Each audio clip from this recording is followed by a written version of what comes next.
ಉದಯ್ ಅವರು ಖಜಾಂಚಿ ಅವರು ವಕೀಲರು ಏನು ಈ ದಿನ ನಾವು ವಕೀಲರ ದಿನಾಚರಣೆಯನ್ನು ಆಯೋಜನೆ ಮಾಡಿದ್ದೇವೆ.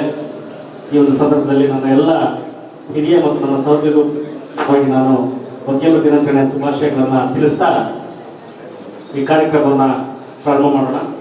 ಕಾರ್ಯಕ್ರಮವನ್ನು ಪ್ರಾರ್ಥನೆಯೊಂದಿಗೆ ಪ್ರಾರಂಭ ಮಾಡಿ ಸಹ ಕಾರ್ಯದರ್ಶಿಗಳಾದ ಎ ರಾಮಕೃಷ್ಣ ಅವರನ್ನು ತುಂಬ ಹೃದಯದ ಸ್ವಾಗತವನ್ನು ಬಯಸ್ತೀನಿ. ಡಿಸೆಂಬರ್ 3ರಂದು ಪ್ರತಿ ವರ್ಷ ವಕೀಲರ ದಿನಾಚರಣೆಯನ್ನು ಆಚರಿಸ್ತಾ ಇದ್ದೇವೆ. ಅದರ ಔಚಿತ್ಯ ಏನು, ಯಾಕೆ ಈ ವಕೀಲರ ದಿನಾಚರಣೆಯನ್ನು ಆಚರಣೆ ಮಾಡ್ತೀವಿ ಅನ್ನೋದ್ರ ಬಗ್ಗೆ ಉದ್ಘಾಟನೆಗೆ ಮುಂಚೆ ಪ್ರಾಸ್ತಾವಿಕ ನುಡಿಗಳನ್ನು ನಮ್ಮ ವಕೀಲ ಸಂಘದ ಮಾಜಿ ಅಧ್ಯಕ್ಷರಾದ ಪ್ರಧಾನ ಸಿವಿಲ್ ನ್ಯಾಯಾಧೀಶರಾದಂಥ ಹೇಮಾ ಮೇಡಮ್ ಅವರೇ, ಉಪವಿಭಾಗಾಧಿಕಾರಿಗಳಾದ ಕಾರ್ತಿಕ್ ಸಾಹೇಬ್ರೆ, ವಕೀಲರ ಸಂಘದ ಅಧ್ಯಕ್ಷರಾದ ಕೆ ಎಂ ನಾಗರಾಜ್ ಅವರೇ, ಖಜಾಂಚಿ ಅವರೇ, ಉಪಾಧ್ಯಕ್ಷ ಮತ್ತು ಕಾರ್ಯದರ್ಶಿಗಳೇ, ಎಲ್ಲ ನನ್ನ ವೃತ್ತಿ ಬಾಂಧವರು,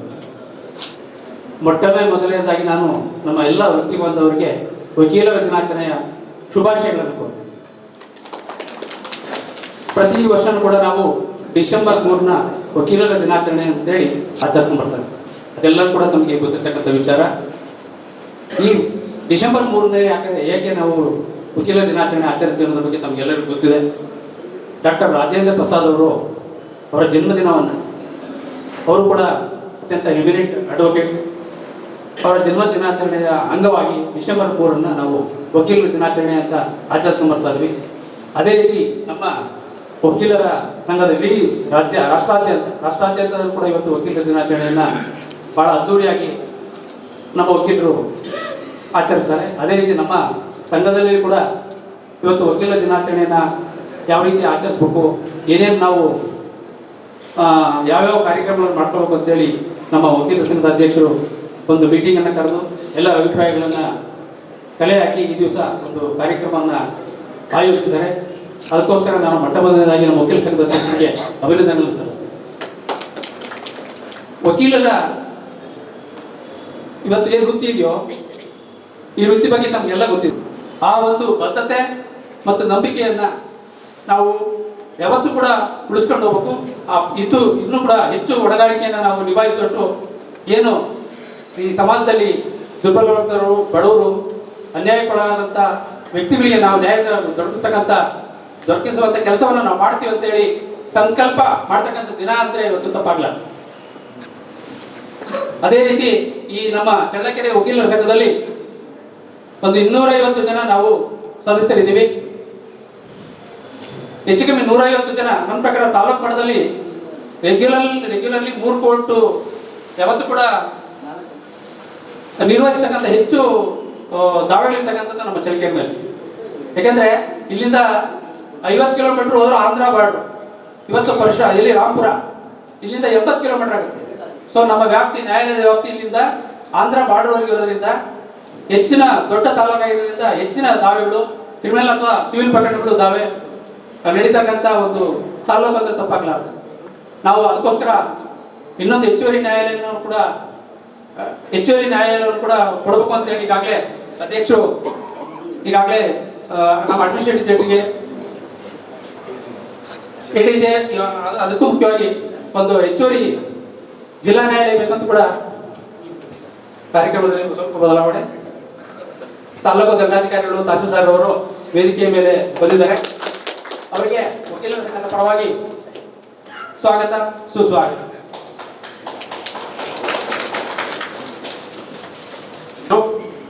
ತಹಸೀಲ್ದಾರ್ ಅವರು ನಮಗೆ 2 ಎಕರೆ ಮಂಜೂರಾತಿಗೆ ಅವಕಾಶ ಇದೆ ಅಂತ ಹೇಳಿ ಒಂದು ಸ್ಕೆಚ್ ಅನ್ನ ಮಾಡಿ, ಒಂದು ಪ್ಲಾನ್ ಅನ್ನ ತಯಾರು ಮಾಡಿ ನಮಗೆ ಕೊಟ್ಟಿದ್ರು.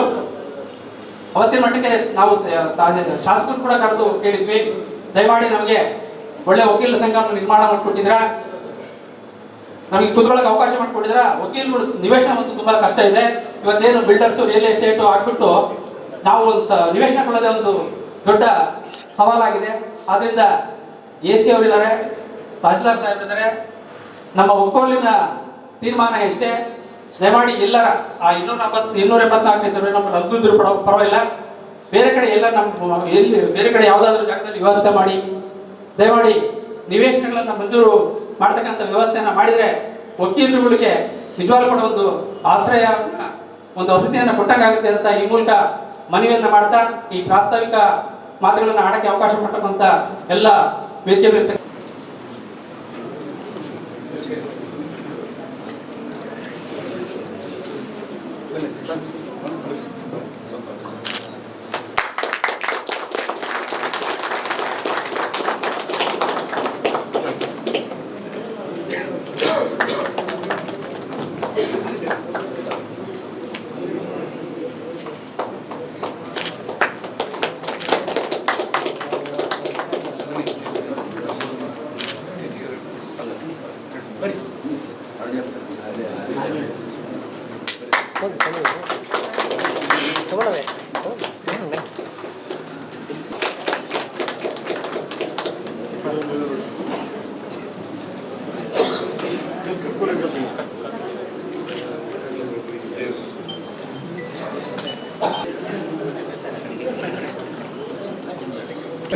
ಎಲ್ರಿಗೂ ಕೂಡ ವಕೀಲ ದಿನಾಚರಣೆಯ ಶುಭಾಶಯಗಳು. Happy advocates day. Advocates day ಬಗ್ಗೆ ಒಂದು ಹೆಮ್ಮೆ ವಿಚಾರ ಏನಂತ ಹೇಳಿದ್ರೆ, ನಮ್ಮ ತಂದೆಯೂ ಕೂಡ ಅಡ್ವೊಕೇಟು. ಸೊ ಹಾಗಾಗಿ ಒಂದು ಈ ವಿಶೇಷವಾದ ದಿನಾಚರಣೆಗೆ ನನಗೂ ಕೂಡ ಅಷ್ಟೇ ಒಂದು ಪ್ರಾಮುಖ್ಯತೆ ಇದೆ. ಚಿಕ್ಕವನಾಗಿದ್ದಾಗಿನೂ ಏನು ಮನೆಯಲ್ಲಿ ಗೊತ್ತಿರ್ಬೇಕಲ್ವಾ, ನಿಮ್ಮ ಮಕ್ಕಳ ಮೇಲೆ ಏನು ಪ್ರಭಾವ ಬೀರುತ್ತೆ ನಿಮ್ಮ ಅಡ್ವೊಕೇಸಿಯಿಂದ ಅಂತ ಹೇಳಿ, ಅದೇ ರೀತಿ ಪ್ರಭಾವ ನನ್ನ ಮೇಲೂ ಕೂಡ ಬೀರ್ತಾ ಇತ್ತು. ಸೊ ಅವರೊಂದು ಮೋಟಿವೇಶನ್ ಇಂದಲೇ ನಾನು ಈ ಒಂದು ಪ್ರೊಫೆಷನ್ಗೆ ಬಂದಿದ್ದು. ಸೊ 8 ವರ್ಷ ನಾವು ವಕೀಲಿಕೆ ಮಾಡಿದ ನಂತರನೇ ಇಲ್ಲಿಗೆ ಬಂದಿದ್ದು. ಇದು ಒಂದು ವಕೀಲಿಕೆಯ ಎಕ್ಸ್ಟೆಂಡೆಡ್ ವರ್ಷನ್ ಅಂತ ಹೇಳ್ಬೋದು. ಜಡ್ಜ್ ಆಗಿ ಕೆಲಸ ಮಾಡೋದು ವಕೀಲಿಕೆಯ ಒಂದು ಎಕ್ಸ್ಟೆಂಡೆಡ್ ವರ್ಷನ್ ಅಷ್ಟೇ ಇದು. ಸೊ ಇಂಪಾರ್ಟೆನ್ಸ್ ಬಗ್ಗೆ, ದಿನಾಚರಣೆ ಇಂಪಾರ್ಟೆನ್ಸ್ ಬಗ್ಗೆ ತಮಗೆ ಈಗ ಆಲ್ರೆಡಿ ಪ್ರಾಸ್ತಾವಿಕವಾಗಿ ಹೇಳಿದ್ದಾರೆ. ಒಂದು ನಿದರ್ಶನವನ್ನ ಕೊಡ್ಲಿಕ್ಕೆ ಬಯಸ್ತೇನೆ, ಇದರ ಇಂಪಾರ್ಟೆನ್ಸ್ ಏನು ಅಂತ ಹೇಳಿ. ವಲ್ಲಭಾಯ್ ಪಟೇಲ್ ಅವರು ಅವರು ಕೂಡ ಅಡ್ವೊಕೇಟ್ ಆಗಿರೋದು ಮೇಲೆ ಗೊತ್ತಿದೆ. ಒಂದು ಸೆಷನ್ ಕೇಸಲ್ಲಿ ಆರ್ಗ್ಯುಮೆಂಟ್ ಮಾಡ್ತಾ ಇರ್ತಾರೆ. ಅವರು 14 ಜನ ಆರೋಪಿತರು ಇರ್ತಾರೆ. ಅವರು ಆರ್ಗ್ಯುಮೆಂಟ್ ಮಾಡಬೇಕಾದ್ರೆ ಒಬ್ಬ ಜೂನಿಯರ್ ಬಂದು ಒಂದು ಚೀಟ್ ಪಾಸ್ ಮಾಡ್ತಾರೆ ಅವ್ರಿಗೆ. ಆ ಚೀಟನ್ನು ಅವ್ರು ಓದಿ ಅದನ್ನ ಹಾಗೆ ಪಾಕೆಟ್ ಇಟ್ಕೊಳ್ತಾರೆ, ಆರ್ಗ್ಯುಮೆಂಟ್ಸ್ ಕಂಟಿನ್ಯೂ ಮಾಡ್ತಾರೆ. ಆ ಜಡ್ಜ್ ಇದ್ದಾಗ ಏನು ಅಂತ ಹೇಳಿದ್ರೆ ತಲೆಯಲ್ಲಿ ಏನೋ ಕೊಟ್ಟಿಲ್ಲ, ಅವ್ರ ಜೂನಿಯರ್ ಏನಿರ್ಬೋದು, ಚೀಟಿಯಲ್ಲಿ ಏನಿರ್ಬೋದು ಅಂತ ಒಂದು ಉತ್ಸುಕತೆ. ಅವಾಗ ಅವರು ಆರ್ಗ್ಯುಮೆಂಟ್ ಮಾಡಿದ್ಮೇಲೆ ಜಡ್ಜಿಗೆ ತಡ್ಕೊಳಕ್ಕಾಗಲ್ಲ. ಅವ್ರು ಕೇಳ್ತಾರೆ, ಅದು ಚೀಟಿ ಕೊಡಲ್ಲ ನಿಮ್ಮ ಜೂನಿಯರ್, ಏನಿತ್ತು ಆ ಚೀಟಿಲಿ ಅಂತ ಕೇಳ್ತಾರೆ. ಅವ್ರು ಏನ್ ಹೇಳ್ತಾರೆ ಗೊತ್ತಾ, ಅವಾಗ ಆ ಚೀಟಿಲಿ ಇದ್ದದ್ದು ಅವ್ರ ಹೆಂಡತಿ ತೀರ್ಕೊಂಡಿರ್ತಾರೆ. ವಲ್ಲಭಾಯ್ ಪಟೇಲ್ ಅವರ ಹೆಂಡತಿ ತೀರ್ಕೊಂಡಿದ್ದಾರೆ. ಆ ಮಾಹಿತಿನ ಅವ್ರ ಜೂನಿಯರು ಒಂದು ಚೀಟಿಲಿ ಬರೆದು ಅವ್ರಿಗೆ ಕೊಡ್ತಾರೆ. ಸೊ ಅವರು ಅಂತ ಒಂದು ಏನು ಅಘಾತ ಆಗಿದ್ರು ಕೂಡ ಅವ್ರು ಪರ್ಟರ್ಬ್ ಆಗ್ಲೇನೆ ಅವರು ಏನೋ ಆರ್ಗ್ಯುಮೆಂಟ್ಸ್ ನ ಮುಂದುವರಿಸಿ ಅವ್ರು ಆರ್ಗ್ಯುಮೆಂಟ್ ಮಾಡ್ತಾರೆ. ಜಡ್ಜ್ ಕೇಳ್ತಾರೆ, ನೀವು ಅಟ್ಲೀಸ್ಟ್ ಒಂದು ಅಡ್ಜರ್ಮೆಂಟ್ ತಗೊಂಡು ಹೋಗೋದಿಲ್ಲ, ನಿಮ್ಮ ಫ್ಯಾಮಿಲಿ ಮೆಂಬರ್ ಡೆತ್ ಆಗಿದೆ, ವೈಫ್ ಡೆತ್ ಆಗಿದೆ, ಯಾಕೆ ಹೋಗ್ಲಿಲ್ಲ ಅಂತ ಕೇಳ್ತಾರೆ ಅವ್ರಿಗೆ. ಕೇಳಿದಾಗ ಅವ್ರು ಹೇಳ್ತಾರೆ, ನನ್ನ ಹೆಂಡತಿನೂ ತೀರ್ಕೊಂಡ್ಬಿಟ್ರು, ಅವ್ರು ಹೋಗ್ಬಿಟ್ರು, ಈಗ ನಾನು ಇಲ್ಲಿ ಸರಿಯಾಗಿ ಆರ್ಗ್ಯುಮೆಂಟ್ ಮಾಡಲಿಲ್ಲ ಅಂತ ಹೇಳಿದ್ರೆ ಇನ್ನು 14 ಜನಗಳು ಕೂಡ ನೇಣುಗಂಬಕ್ಕೆ ಇರ್ತಾರೆ. ಸೊ ಅದಕ್ಕೋಸ್ಕರ ನಾನು ಆರ್ಗ್ಯುಮೆಂಟ್ಸ್ ಮುಂದುವರಿಸಿದೆ ಅಂತ ಹೇಳ್ತಾರೆ. ಸೊ ಅಂತ ಒಂದು ಪ್ರಾಮುಖ್ಯತೆ ಈ ಒಂದು ವೃತ್ತಿಗಿದೆ. ಸೊ ಎಲ್ಲರೂ ಕೂಡ ಕಲೆಕ್ಟಿವ್ ಆಗಿ ಅದನ್ನ ಕೆಲಸ ಮಾಡ್ತಾ ಇದ್ದಾರೆ. ಇಲ್ಲಿ ನಾನು ನೋಡಿದಾಗೆ ಅಡ್ಜಸ್ಟ್ಮೆಂಟ್ ಸ್ವಲ್ಪ ಕಡಿಮೆ ಬೇರೆ ಕಡೆ ಕಂಪೇರ್ ಮಾಡಿದಾಗ. ಇಲ್ಲ ಅಟ್ಲೀಸ್ಟ್ ಸ್ಟೇಜ್ ಇದ್ದಾಗ ಏನೋ ಎಲ್ಲರೂ ಕೂಡ ಎಲ್ಲ ರೆಡಿ ಅಂತಾನೆ ಹೇಳ್ತಾರೆ, ಇಲ್ಲ ಪಾಸ್ವರ್ಡ್ ಮಾಡಿಸಿ ಮಧ್ಯಾಹ್ನಾದ್ರೂ ಕೂಡ ಅದು ಮಾಡ್ತಾರೆ. ಸೊ ಅದಕ್ಕೆ ಏನೋ ನಮ್ಮ ಕಡೆಯಿಂದ, ಜುಡಿಷಿಯರಿ ಕಡೆಯಿಂದ ನಾವು ನಮ್ಗೆಲ್ಲರಿಗೂ ಕೂಡ ಧನ್ಯವಾದ ಅಂತ ಹೇಳ್ಬೇಕಾಗುತ್ತೆ. ನಮ್ಮ ನಾರ್ಮ್ಸ್ ಇರ್ತವೆ, ಆ ನಾರ್ಮ್ಸ್ ಕೂಡ ಯಾವಾಗ ಕೂಡ ತೊಂದರೆ ಆಗಿಲ್ಲ. ನಾವು ಸತತವಾಗಿ ನಮ್ಮ ಕೆಲಸಗಳನ್ನ ಮಾಡ್ತಾ ಇದ್ದೇವೆ. ಸೊ ಇನ್ನೊಂದು ವಿಚಾರ ಅಂತ ಹೇಳಿದ್ರೆ, ಈಗ ಜುಡಿಷಿಯರಿ ಅಂತ ಹೇಳಿದ್ರೆ ಜಡ್ಜಸ್, ಅಡ್ವೊಕೇಟ್ಸ್ ಮತ್ತು ಸ್ಟಾಫ್ ಎಲ್ಲರೂ ಕೂಡ ಬರ್ತಾರೆ. ಜುಡಿಷಿಯರಿ ಈ 3 ಇನ್ಕ್ಲೂಡ್ ಆಗಿ ಹೇಳ್ತಾ ಇರೋದು. ನಾನು ಯಾರಿಗೂ ಹೀಗೆ ವೈಯಕ್ತಿಕ ಜಡ್ಜಸ್ಗೆ ಆಗಲಿ ವಕೀಲರಿಗೆ ಆಗಲಿ ಅಂತ ಹೇಳ್ತಾ ಇಲ್ಲ. ಸೊ ಒಂದು ಕಾಮನ್ ಬ್ಲೇಮ್ ನಮ್ಮಲ್ಲಿ ಏನಂತ ಹೇಳಿದ್ರೆ ಡಿಲೇ ಆಗುತ್ತೆ ಅಂತ ಬ್ಲೇಮ್ ಇದೆ. ಸೊ ಅದಕ್ಕೆ ನಾವು ನಮ್ಮ ಕಡೆಯಿಂದ ಏನ್ ಮಾಡಬಹುದು ಅಂತ ಒಂದು ಸ್ವಲ್ಪ ಯೋಚನೆ ಮಾಡೋಣಂತೆ. ಮೊದಲನೇದಾಗಿ ಏನ್ ಹೇಳ್ಬೇಕಂತ ಹೇಳಿದ್ರೆ, ಈಗ ಒಂದು ಕುಟುಂಬ ಅಂತ ಹೇಳಿದ್ರೆ ಆ ಕುಟುಂಬದಲ್ಲಿ ಒಂದು 4 ಮೆಂಬರ್ 5 ಮೆಂಬರ್ಸ್ ಇದ್ದಾರೆ ಕೂಡ ಒಂದಿಲ್ಲ ಒಂದು ಲೀಗಲ್ ಸಮಸ್ಯೆ ಎಲ್ಲ ಮನೇಲಿ ಇದ್ದೇ ಇರುತ್ತೆ. ಸೊ ಬಹುಶಃ ಅದಕ್ಕೆ ಎಲ್ಲರೂ ಹೋಗ್ತೀರಾ ಅಂತ ಅನ್ಸುತ್ತೆ, ಹೌದಾ? ಯಾರ ಮನೆಯಲ್ಲೂ ಕೂಡ ಲೀಗಲ್ ಪ್ರಾಬ್ಲಮ್ ಇದ್ದಾನೆ ಯಾವ ಮನೆ ಇಲ್ಲ. ಈಗ ಹೆಲ್ತ್ ಪ್ರಾಬ್ಲಮ್ ಹೇಗಿದೆ ಹಾಗೆ ಲೀಗಲ್ ಪ್ರಾಬ್ಲಮ್ ಇದ್ದೇ ಇರುತ್ತೆ, ಹೌದಾ? ಸೊ ನಮ್ಮ ಪೆಂಡೆನ್ಸಿ ಎಷ್ಟಿದೆ ಅಂತ ಹೇಳ್ತಾರೆ. ಈಗ ಆಸ್ ಆನ್ ಟುಡೇ ನಮ್ಮ ಇಂಡಿಯಾದಲ್ಲಿ ಪೆಂಡೆನ್ಸಿ ಎಷ್ಟಿದೆ ಅಂತ ಹೇಳ್ತಾರೆ, 5 ಕೋಟಿ ಅಂತ ಹೇಳ್ತಾರೆ, ಕರೆಕ್ಟ್ರಾ? ಸೊ 5 ಕೋಟಿ ಕೇಸಲ್ಲಿ ಪ್ಲೇಂಟಿಫ್ ಡಿಫೆಂಡೆಂಟ್ ಹಿಡ್ಕೊಂಡು ಡಬಲ್ ಮಾಡ್ರಿ ಇದನ್ನ. ಎಷ್ಟು ಜನ ಇನ್ವಾಲ್ವ್ ಇದ್ದಾರೆ ಆ ಕೇಸಲ್ಲಿ? 10 ಕೋಟಿ ಅಂತ ಅನ್ಕೊಳ್ಳೋಣ ಆವರೇಜ್. ಇಲ್ಲ ಇನ್ನೊಂದು 4 ಜನ ಅಕ್ಯೂಸ್ಗಳು 4 ಜನ ಇದ್ದಾರೆ ಅಂತ ಹೇಳಿ 4 ಪಟ್ಟು ಮಾಡಿ ಅದಕ್ಕೆ ಎಷ್ಟಾಯ್ತು? 20 ಕೋಟಿ ಜನ ಇನ್ವಾಲ್ವ್ ಆಯ್ತು ಆ ಕೇಸಲ್ಲಿ. ಕರೆಕ್ಟಾ? ನಮ್ಮ ಜನಸಂಖ್ಯೆ ಎಷ್ಟಿದೆ? 145 ಕೋಟಿ ಮಟ್ಟ ಆಗಿದೆ ಈಗ. ಸೊ 150 ಕೋಟಿ ಜನದಲ್ಲಿ ಕೋಟಿ ಬರೋ ಜನ ಎಷ್ಟು? ಕೋರ್ಟಲ್ಲಿ ಕೇಸ್ ಇರೋದು ಎಷ್ಟು? ಅಂದ್ರೆ ಬೇರೆ ಯಾರು ಪ್ರಾಬ್ಲಮ್ಸೇ ಇಲ್ವಾ? ಬೇರೆ ಎಷ್ಟು ಕೋಟಿ ಜನ? 125 ಕೋಟಿ ಜನಕ್ಕೆ ಪ್ರಾಬ್ಲಮ್ಸೇ ಇಲ್ವಾ? ಅವ್ರಲ್ಲ ಎಲ್ಲಿ ಹೋಗ್ತಿದ್ದಾರೆ? ಕೋರ್ಟ್ಗೆ ಯಾಕೆ ಬರ್ತಾ ಇಲ್ಲ ಅವರು? ಅದರ್ವೈಸ್ ಮೀನ್ಸ್ ನ ಹುಡ್ಕೊಂಡಿದ್ದಾರೆ. ಹೌದಾ? ಅದು ಅದರ್ವೈಸ್ ಮೀನ್ಸ್ ಹುಡ್ಕೊಳ್ಳೋಕೆ ಮೇ ಬಿ ನಾವೇ ಕಾರಣಕರ್ತರು ಅಂತ ಅನ್ಸುತ್ತಲ್ವಾ? ಅವ್ರೆಲ್ಲರೂ ಕೋರ್ಟಿಗೆ ಬಂದ್ರೆ ಕೋರ್ಟ್ ಅಲ್ಲಿ ಎಷ್ಟು ಕೇಸ್ ಆಗ್ಬೋದು, ಅಡ್ವೊಕೇಟ್ಸ್ ಎಷ್ಟು ಕೇಸ್ ಆಗ್ಬೋದು ಹೇಳಿ? ಅವ್ರೆಲ್ಲ ಬರ್ತಾನೆ ಇಲ್ಲ ಕೋರ್ಟಿಗೆ. ಯಾಕಂದ್ರೆ ಮೇ ಬಿ ಅವ್ರ ನಂಬಿಕೆ ಇಲ್ಲ ಅಂತ ಅನ್ಸುತ್ತೆ. ಹರೀಶ್ ಕುಮಾರ್ ಸಾಹೇಬ್ರು ಅವ್ರು ಹೇಳ್ತಾ ಇದ್ರು, ಕೋರ್ಟ್ಗೆ ಜನ ಬರ್ತಾ ಇದ್ದಾರೆ ಅಂತ ಹೇಳಿದ್ರೆ ಅದು ನ್ಯಾಯ ಮೇಲೆ ನಂಬಿಕೆ ಇರೋದಕ್ಕೆ ಬರ್ತಾ ಇರೋದು. ಸೊ ಅವ್ರಿಗೆ ಜಾಸ್ತಿ ಕೇಸಸ್ ಆಗ್ತಿದೆ ಅಂತ ಹೇಳಿ ಅದ್ರಲ್ಲಿ ಬೇಜಾರಾಗುವಂಥದ್ದು ಏನು ವಿಚಾರ ಇಲ್ಲ ಅಂತ ಹೇಳ್ತಾರೆ. ಅದನ್ನ ಅವ್ರು ಹೇಳಿದ ಮಾತು ಬಹಳ ಸತ್ಯ, ಅರ್ಥಪೂರ್ಣ ಮಾತು ಅದು. ಸೊ ನಾವು ಏನ್ ಮಾಡ್ಬೋದು ಅಂತ ಹೇಳಿದ್ರೆ, ನಮ್ಮ ಕೇಸಸ್ ನ ಬೇಗ ಬೇಗ ನಾವು ವಿಲೇವಾರಿ ಮಾಡಿದ್ರೆ ಏನಾಗುತ್ತೆ, ಇನ್ನೂ ಕೇಸಸ್ ಹೆಚ್ಚಿಗೆ ಬರುತ್ತೆ. ಸೊ ಒಂದು ಇನಿಷಿಯಲ್ ಸೇಯಿಂಗ್ ಹೇಳ್ತಾರೆ advocate related, if you won't make a space for new file in your office, you won't get a new file ಅಂತ ಹೇಳ್ತಾರೆ. ಸೊ ಹಳೆ ಕೇಸನ್ನ ನಿಕಾಲಿ ಮಾಡಿ ಹೊಸ ಕೇಸ್ ಇಡ್ಲಿಕ್ಕೆ, ಫೈಲ್ ಇಡ್ಲಿಕ್ಕೆ ಜಾಗ ನೀವು ಮಾಡದೆ ಹೊರತು ಹೊಸ ಕೇಸ್ ಬರಲ್ಲ ಅಂತ ಹೇಳ್ತಾರೆ. ಸೊ ಅದು ಒಂದು ನಾವು ಗಮನದಲ್ಲಿ ಇಟ್ಕೊಂಡು, ಅದಕ್ಕೆ ನಾವು ಬರೀ ತಮ್ಮದಷ್ಟೇ ಏನೋ ನಮ್ದು ಎಫರ್ಟ್ಸ್ ಬೇಕು. ಅದಕ್ಕೆ let there be a conjoint efforts from both the ends. ನಾವು ಕೂಡ ಅಷ್ಟೇ ಪ್ರಯತ್ನ ಮಾಡ್ತೇವೆ, ನೀವು ಕೂಡ ಅಷ್ಟೇ ಪ್ರಯತ್ನ ಮಾಡಿ ಅಂತ ಹೇಳಲಿಕ್ಕೆ ಬಯಸ್ತೇನೆ. ಈಗ ಇನ್ನೊಂದೇನಂದ್ರೆ, ಜೂನಿಯರ್ಸ್ ಪರವಾಗಿ ಒಂದು ಸೀನಿಯರ್ಸ್ ಒಂದು ರಿಕ್ವೆಸ್ಟ್. ಸೊ ನಾವು ಸಾಕಷ್ಟು ಈಗ ಲಾಯರ್ಸ್ ಆಗ್ತಾರೆ, ಅಡ್ವೊಕೇಟ್ಸ್ ಆಗೋದು ಕಡಿಮೆ ಆಗ್ತಿದ್ದಾರೆ. ಹೌದಾ? ನೀವು ಪ್ರತಿ ಸತಿ ನೋಡಿದ್ರೆ ಪಾಸ್ ಔಟ್ 100% ಇರುತ್ತೆ. ಇಲ್ಲಿ ಬರೋದು ಎಷ್ಟು ಜೂನಿಯರ್ಸ್ ಬರ್ತಾರೆ? ಮೇ ಬಿ ಸೀನಿಯರ್ಸ್ ಗೊತ್ತಿರ್ಬೋದು, ಬಹಳ ಏನು ಈ ಸತಿ ರಿಸಲ್ಟ್ ಬಂದಿದೆ, ಅಡ್ವೊಕೇಟ್ಸ್ ಏನೋ ಜೂನಿಯರ್ಸ್ ಬರ್ತಾರೆ ನಮ್ಮ ಆಫೀಸ್ಗೆ ಅಂತ ಅನ್ಕೊಂಡಿರ್ತಾರೆ, ಬರಲ್ಲ ಆಫೀಸಿಗೆ. ಅವರೆಲ್ಲ ಏನಾಗ್ತದೆ, ಬೇರೆ ಬೇರೆ ಫೀಲ್ಡ್ಸ್ ಅಲ್ಲಿ ಸ್ಕೋಪ್ ಜಾಸ್ತಿ ಇರೋದ್ರಿಂದ ಅಲ್ಲಿ ಹೋಗ್ತಿದ್ದಾರೆ. ಸೊ ಒಂದು 10% ಬರ್ಬೋದು ಅಂತ ನನ್ನ ಅನಿಸಿಕೆ. ತಾವು ಅದಕ್ಕೆ ಏನೋ ಓಕೆ ಸೂಚಿಸ್ತೀರಾ ಅನ್ಸುತ್ತೆ. ಈಗ 10% ಬಂದ ಜನದಲ್ಲಿ ಮತ್ತೆ ಉಳಿಯೋದು ಎಷ್ಟು ಹೇಳಿ? ಒಂದು 5 ಉಳಿಯೋದು ಕಷ್ಟ ಇದೆ. ಅವ್ರು ಸ್ವಲ್ಪ ನೋಡ್ತಾರೆ, ಇಲ್ಲ ಇಲ್ಲಿ ವಾತಾವರಣ ಇಲ್ಲ, ಏನೋ ಇನ್ಕಮ್ ಬೇಗ ಜನ ಬರ್ತಾ ಇಲ್ಲ, ಜೂನಿಯರ್ಶಿಪ್ ಹಾಗೆ ನಡೀತದೆ ಅಂತ ಹೇಳಿ ಎಲ್ಲರೂ ಕೂಡ ಮತ್ತೆ ವಾಪಸ್ ಹೋಗೋ ಸಾಧ್ಯತೆ ಇದೆ. ಬೇರೆ ಬೇರೆ ಅವ್ರ ಕೆಲಸ ನೋಡ್ಕೊಂಡಿಲ್ಲ, ಬೇರೆ ಬೇರೆ ಫೀಲ್ಡ್ಸ್ಗೆ ಹೋಗೋ ಸಾಧ್ಯತೆ ಇದೆ.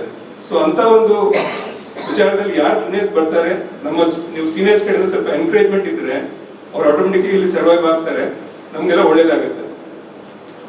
ಈಗ ಅಕಸ್ಮಾತ್ ಆಗಿ ಟಚ್ ಈಗ ನಾವು ಇದ್ದೇವೆ, ನಾವು ಮನೇಲಿಲ್ಲ ಈಗ ಅಂದಾಗ ನಾಳೆ ನಮ್ಮ ಫ್ಯಾಮಿಲಿ ಮೆಂಬರ್ಸಿಗೆ, ನಾವು ಇಲ್ಲದ ಸಮಯದಲ್ಲಿ ನಮ್ಮ ಫ್ಯಾಮಿಲಿ ಮೆಂಬರ್ಸಿಗೆ ಏನಾದರೂ ಒಂದು ಲೀಗಲ್ ಸಮಸ್ಯೆ ಬಂದ್ರೆ ಒಂದು ಒಳ್ಳೆ ಅಡ್ವೊಕೇಟ್ ಸಿಗಲ್ಲ ನಾಳೆ. ಹೌದಾ? ಅಟ್ಲೀಸ್ಟ್ ಅದಕ್ಕೋಸ್ಕರ ನಾವು ಜೂನಿಯರ್ಸ್ ಬಂದವರಿಗೆ ಅವ್ರಿಗೆ ಸಹಾಯ ಮಾಡಿ, ಸ್ವಲ್ಪ ಫಿನಾನ್ಷಿಯಲ್ ಸಪೋರ್ಟ್ ಮಾಡಿ, ಅವ್ರಿಗೆ ಒಂದು ಸಸಿ ನೆಟ್ಟು ಹೇಗೆ ಬೆಳೆಸ್ತವಲ್ಲ ಆ ರೀತಿ ಅವ್ರಿಗೆ ಪ್ರೊಫೆಷನ್ ಬೆಳೆಸಿದ್ರೆ ಅವರು ಸಾಯೋವರೆಗೂ ನಿಮ್ಮ ಫೋಟೋವನ್ನ ಅವ್ರ ಆಫೀಸಲ್ಲಿ ಹಾಕೊಂಡೇ ಇರ್ತಾರೆ. ಸೊ ಅದನ್ನ ನಾವು ಕೂಡ ಮಾಡಿದ್ದೇವೆ, ನಮ್ಮ ಸೀನಿಯರ್ಸ್ ನಾವು ಅಷ್ಟೇ ಗೌರವ ತೋರಿದ್ದೇವೆ. ಸೊ ಏನೋ ಪ್ರತಿವಾದ ಅರ್ಥಗಳು ಇರತಕ್ಕಂತ ಒಂದೊಂದು ಪದಗಳನ್ನ ಬಳಸಿದ್ದಾರೆ. ಜಸ್ಟಿಸ್, ಈಕ್ವಾಲಿಟಿ, ಫ್ರೆಟರ್ನಿಟಿ, ಈ ರೀತಿ ಇವು ಎಲ್ಲ ಒಂದು ಮೂಲಗಳನ್ನ ನಾವು ನ್ಯಾಯಾಲಯದಲ್ಲಿ ಅದ್ರ ಮುಖಾಂತರ ನಾವು ಪಡ್ಕೊತಾ ಇದೀವಿ. ಈ ಭಾರತದಲ್ಲಿ ಒಂದು ರೂಲ್ ಆಫ್ ಲಾ ಏನಿದೆ, ಈ ಒಂದು ರೂಲ್ ಆಫ್ ಲಾ ಎಸ್ಟಾಬ್ಲಿಷ್ ಆಗೋದಕ್ಕೆ ವಕೀಲರ ಪಾತ್ರ ಅತಿ ಇಂಪಾರ್ಟೆಂಟ್ ಆಗಿರುತ್ತೆ. ಅದೇ ರೀತಿ ಲೀಗಲ್ ಪ್ರೊಫೆಷನಲ್ಸ್, ಜಸ್ಟಿಸ್ಗಳು, ಇವರ ಪಾತ್ರಗಳು ಕೂಡ ತುಂಬಾ ಇಂಪಾರ್ಟೆಂಟ್ ಆಗಿರುತ್ತೆ. ಹಾಗಾಗಿ ಈ ಒಂದು ಭಾರತ ಎಷ್ಟು ವೈವಿಧ್ಯವಾಗಿದೆ ಅಂದ್ರೆ, ಜಿಯೋಗ್ರಫಿಕಲಿ ಆಗಿರ್ಲಿ, ಸೊಸೈಟಿಯಲ್ಲಿ ಆಗಿರ್ಲಿ, ನಾರ್ತ್ ಇಂದ ಸೌತ್ ತನಕ ನಾವು ಒಂದು ಗ್ಲೇಷಿಯರ್ ಇಂದ ಹಿಡಿದು ಒಂದು ಬರಾಭೂಮಿ ತನಕ ನೋಡ್ಬೋದು. ಒಂದು ನದಿ ಪಾತ್ರದಲ್ಲಿ ಇರ್ತಕ್ಕಂತ ಒಂದು ಸೊಸೈಟಿಯಿಂದ ಹಿಡಿದು ಒಂದು ಬೆಟ್ಟದಲ್ಲಿ ಇರ್ತಕ್ಕಂಥ ಸೊಸೈಟಿನ ನೋಡ್ಬೋದು. ಈ ರೀತಿ ತುಂಬಾ ಡೈವರ್ಸಿಟಿ ಹೊಂದಿರತಕ್ಕಂಥ ಭಾರತ. ಈ ಭಾರತದಲ್ಲಿ ಒಂದು ಈಕ್ವಾಲಿಟಿ ಅಂತ ಎಸ್ಟಾಬ್ಲಿಷ್ ಮಾಡೋದು, ಒಂದು ರೂಲ್ ಆಫ್ ಲಾ ಅಂತ ಎಸ್ಟಾಬ್ಲಿಷ್ ಮಾಡೋದು ಅಷ್ಟು ಸುಲಭವಾದ ಕೆಲಸ ಅಲ್ಲ. ಇಂಥ ಕೆಲಸಗಳನ್ನ ಮಾಡೋದಕ್ಕೆ ಭಾರತದಲ್ಲಿ ಹೇಗೆ ಸಾಧ್ಯ ಆಯ್ತು ಅಂತ ನಾವೆಲ್ಲ ನೋಡಿದ್ರೆ ನಮ್ಮ ಹಿಸ್ಟ್ರಿಯಲ್ಲಿ, ಅದರಲ್ಲಿ ಯಾಕೆಂದ್ರೆ ಕಾನ್ಸ್ಟಿಟ್ಯೂಷನ್ ರಚನೆ ಆಗೋ ಟೈಮಲ್ಲಿ ನಮ್ಮ ಫ್ರೀಡಮ್ ಸ್ಟ್ರಗಲ್ ಅಲ್ಲಿ ಲಾಯರ್ಸ್ ಪಾತ್ರ ತುಂಬಾ ಇಂಪಾರ್ಟೆಂಟ್ ಆಗಿರುತ್ತೆ. ಅವರು ಮುಂಚೂಣಿಯಲ್ಲಿದ್ದು ಅವರು ನಡೆಸ್ಕೊಂಡು ಹೋದ ದಾರಿಯಲ್ಲಿ ನಮ್ಮ ಪ್ರಜೆಗಳು ಏನು ಮುಂದುವರೆದು ನಮ್ಗೆ ಒಂದು ಇಂಡಿಪೆಂಡೆನ್ಸ್ ಸಿಕ್ತು, ಆ ಒಂದು ಟೈಮಲ್ಲಿ ಇರತಕ್ಕಂತ ಎಮಿನೆಂಟ್ ಲಾಯರ್ಸ್, ಈಗ first president of India doctor Rajendra Prasad ಅವರ ಒಂದು ಜನ್ಮ ದಿನಾಚರಣೆಯನ್ನು ನಾವಿವತ್ತು ವಕೀಲರ ದಿನಾಚರಣೆ ಅಂತ ಆಚರಣೆ ಮಾಡ್ತಿದ್ವಿ, ಅವಾಗಲೇ ಹೇಳಿದ್ರು. ಆ ರೀತಿ ಇಂಥ ಒಂದು eminent lawyers, doctor B R Ambedkar ಅಂತ ಸ್ಟಾರ್ವರ್ಡ್ಸ್, ಇಂಥ ಆಫ್ ಲಾ ಎಷ್ಟು ಪರ್ಫೆಕ್ಟ್ ಆಗಿ ಎಸ್ಟಾಬ್ಲಿಷ್ ಆಗಿದೆ ಅಂದ್ರೆ ಇಂಥ ಸೊಸೈಟಿಯಲ್ಲಿ ನಾವು ಇಷ್ಟು ಚೆನ್ನಾಗಿ ಆಳ್ವಿಕೆ ಮಾಡಿಕೊಂಡು ಇಷ್ಟು ಮುಂದೆ ಬರೋದಕ್ಕೆ ಸಾಧ್ಯ ಆಗಿರುತ್ತೆ. ಈ ಒಂದು ನಿಟ್ಟಿನಲ್ಲಿ ನಾವು ಈ ಒಂದು ದಿನ ಲಾಯರ್ಸ್, ಅಡ್ವೊಕೇಟ್ಸ್, ಲೀಗಲ್ ಪ್ರೊಫೆಷನಲ್ಸ್ ನ ನಾವು ಅವರ ಒಂದು ಅವರ ಕೆಲಸವನ್ನ ನಾವು ಗುರುತಿಸಿ ಅವರಿಗೊಂದು ರೆಕಗ್ನಿಷನ್ ಕೊಟ್ಟು ಅವರನ್ನ ಸನ್ಮಾನಿಸಿ ನಾವು ನಮ್ಮ ಒಂದು ಸೊಸೈಟಿಯಲ್ಲಿ ಇಂಥ ಒಂದು ರೂಲ್ ಆಫ್ ಲಾ ಎಸ್ಟಾಬ್ಲಿಷ್ ಆಗಿರೋದಕ್ಕೆ ಅವರಿಗೆಲ್ಲ ಧನ್ಯವಾದಗಳನ್ನ ಹೇಳಬೇಕಾಗಿರುತ್ತೆ. ಆ ಒಂದು ನಿಟ್ಟಿನಲ್ಲಿ ಈ ಒಂದು ದಿನ ನಾವು ಚಳ್ಳಕೆರೆ ತಾಲೂಕಿನಲ್ಲಿ ಒಂದು ಕಾರ್ಯಕ್ರಮಕ್ಕೆ ಭಾಗಿಯಾಗಿರ್ತಕ್ಕಂಥದ್ದು ನನಗೂ ಕೂಡ ಒಂದು ಹೆಮ್ಮೆಯ ವಿಚಾರ ಆಗಿದೆ. ಈ ದಿನ ನಾವೆಲ್ಲ ಒಂದು ಕಮಿಟೆಡ್ ಆಗಿ ಇಂಡಿಯಾನ ಒಂದು ಒಳ್ಳೆ ಅತ್ಯುತ್ತಮ ದೇಶವಾಗಿ ಬಿಲ್ಡ್ ಮಾಡೋದಕ್ಕೆ ನಮ್ಮ ಕೈಯಲ್ಲಿ ಆದಂತ ಸಹಾಯಗಳನ್ನ ಒಂದು ಜಸ್ಟಿಸ್ ನ ಕಾಪಾಡೋದಕ್ಕೆ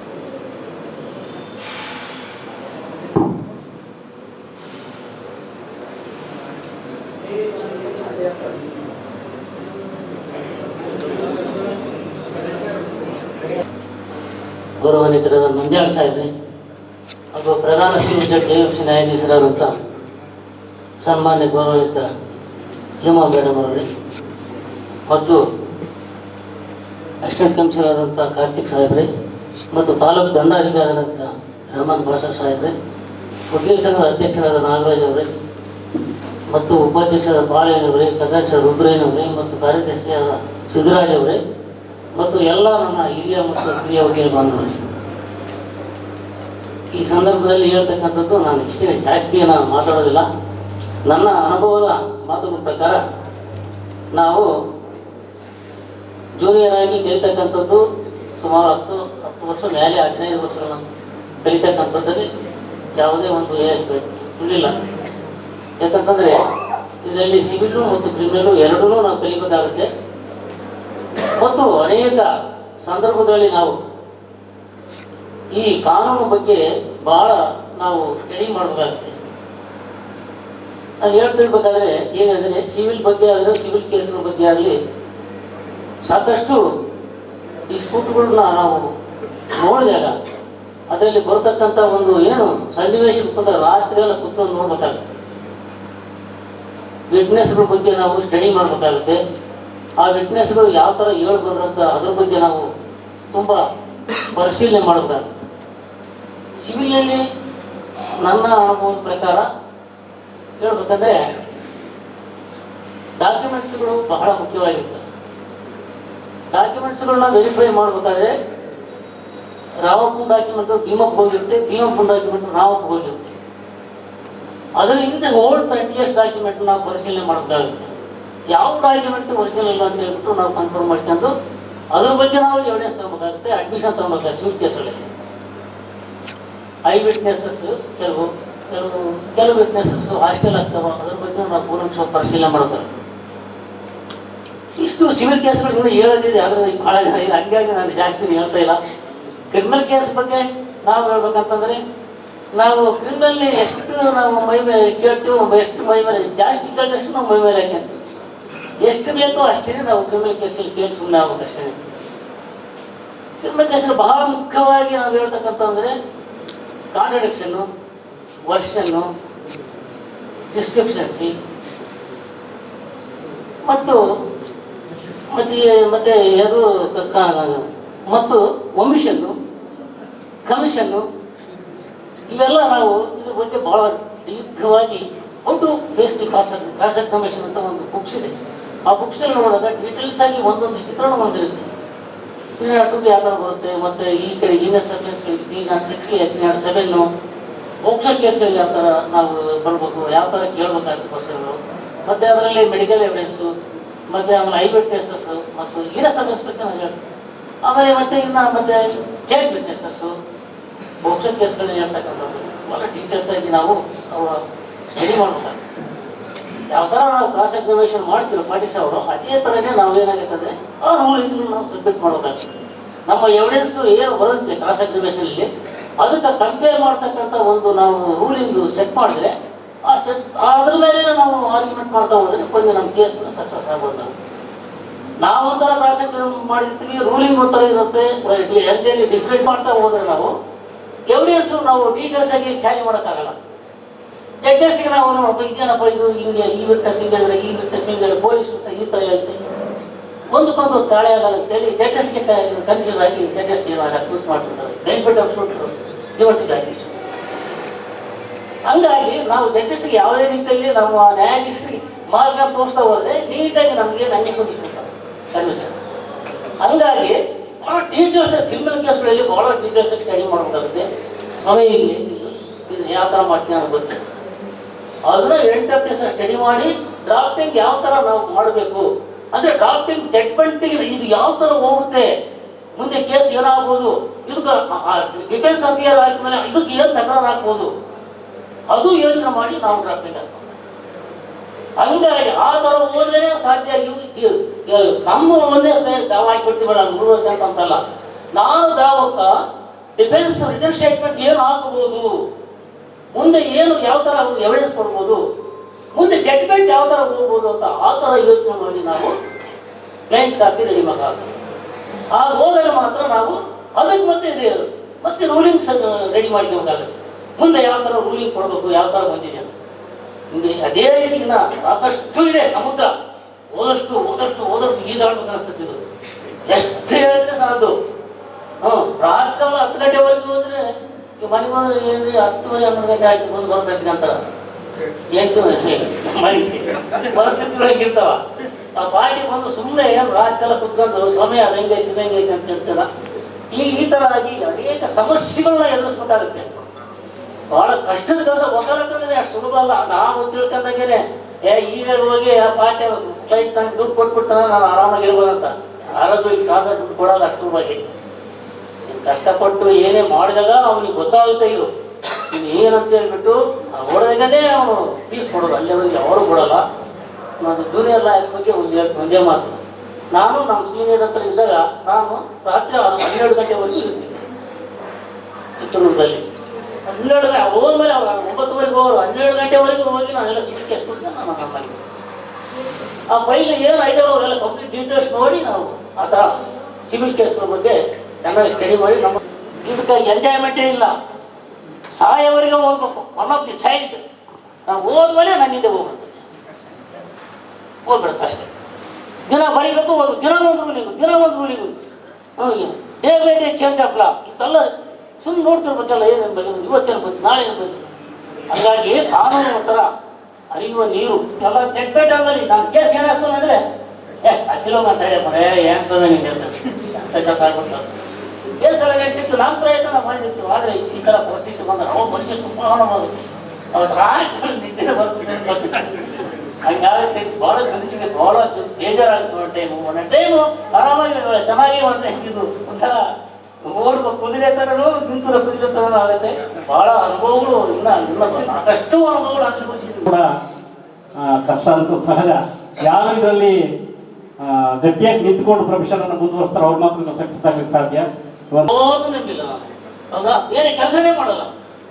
ಡೇ ಬರೀ ಅದೇ 24 hours ನನ್ನ ಆರ್ಟಿಸ್ಟ್ ರೆಡಿ. ಭಾನುವಾರ ದಿವಸ ನನ್ನ ಆರ್ಟಿಸ್ಟ್ ಇರ್ತದೆ. ಯಾವಾಗ ಏನೋ ಸಾಯಂಕಾಲ ಒಂದು ಟೈಮ್ ಇರ್ಬೋದು, ಎನಿ ಟೈಮ್ ಇರ್ತದೆ ಮೇಲೆ. ಏನು ಸಮಸ್ಯೆ. ನನಗೆ ಭಾಳ ಸಂತೋಷ ಆಗುತ್ತೆ. ಈ ದಿವಸ ನನಗೆ ಮಾತಾಡೋಕ್ಕಂತ ಅವಕಾಶ ಮಾಡ್ತಾರೆ ಅಧ್ಯಕ್ಷರಿಗೆ ಎಲ್ಲರಿಗೂ ನಮ್ಮ ಸಾಹಿತ್ಯ ಎಲ್ಲ ಭಾಳ ಸಂತೋಷ ಆಗುತ್ತೆ.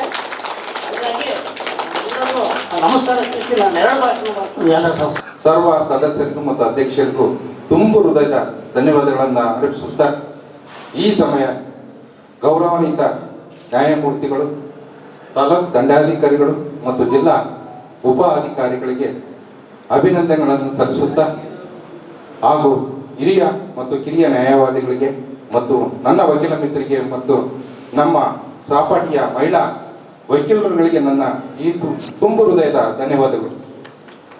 ನನ್ನ ಈ ವೃತ್ತಿ ಜೀವನದ 25 ವರ್ಷಗಳ ಸಾರ್ಥಕ ಜೀವನದ ಬಗ್ಗೆ 1-2 ತುಣುಕುಗಳನ್ನು ನಿಮ್ಮ ಮುಂದೆ ನಾನು ಇಡುತ್ತೇನೆ. ನಾನು ತುಂಬ ಕಷ್ಟಪಟ್ಟು ವಕೀಲ ವೃತ್ತಿಯನ್ನ ಪ್ರಾರಂಭ ಮಾಡಕ್ಕೆ ಬಂದೆ. ಏನು ಪೇರುಗಳ ಮಧ್ಯೆ ಒಂದು ಈ ಪರಿಸ್ಥಿತಿಯನ್ನ ನೋಡಿ ಒಂದು ಸರ್ಕಾರಿ ನೌಕರಿಯನ್ನ ಪಡಿಬೇಕಂತ ಒಂದು ಉದ್ದೇಶಪೂರ್ವಕವಾಗಿ ಓದಿ.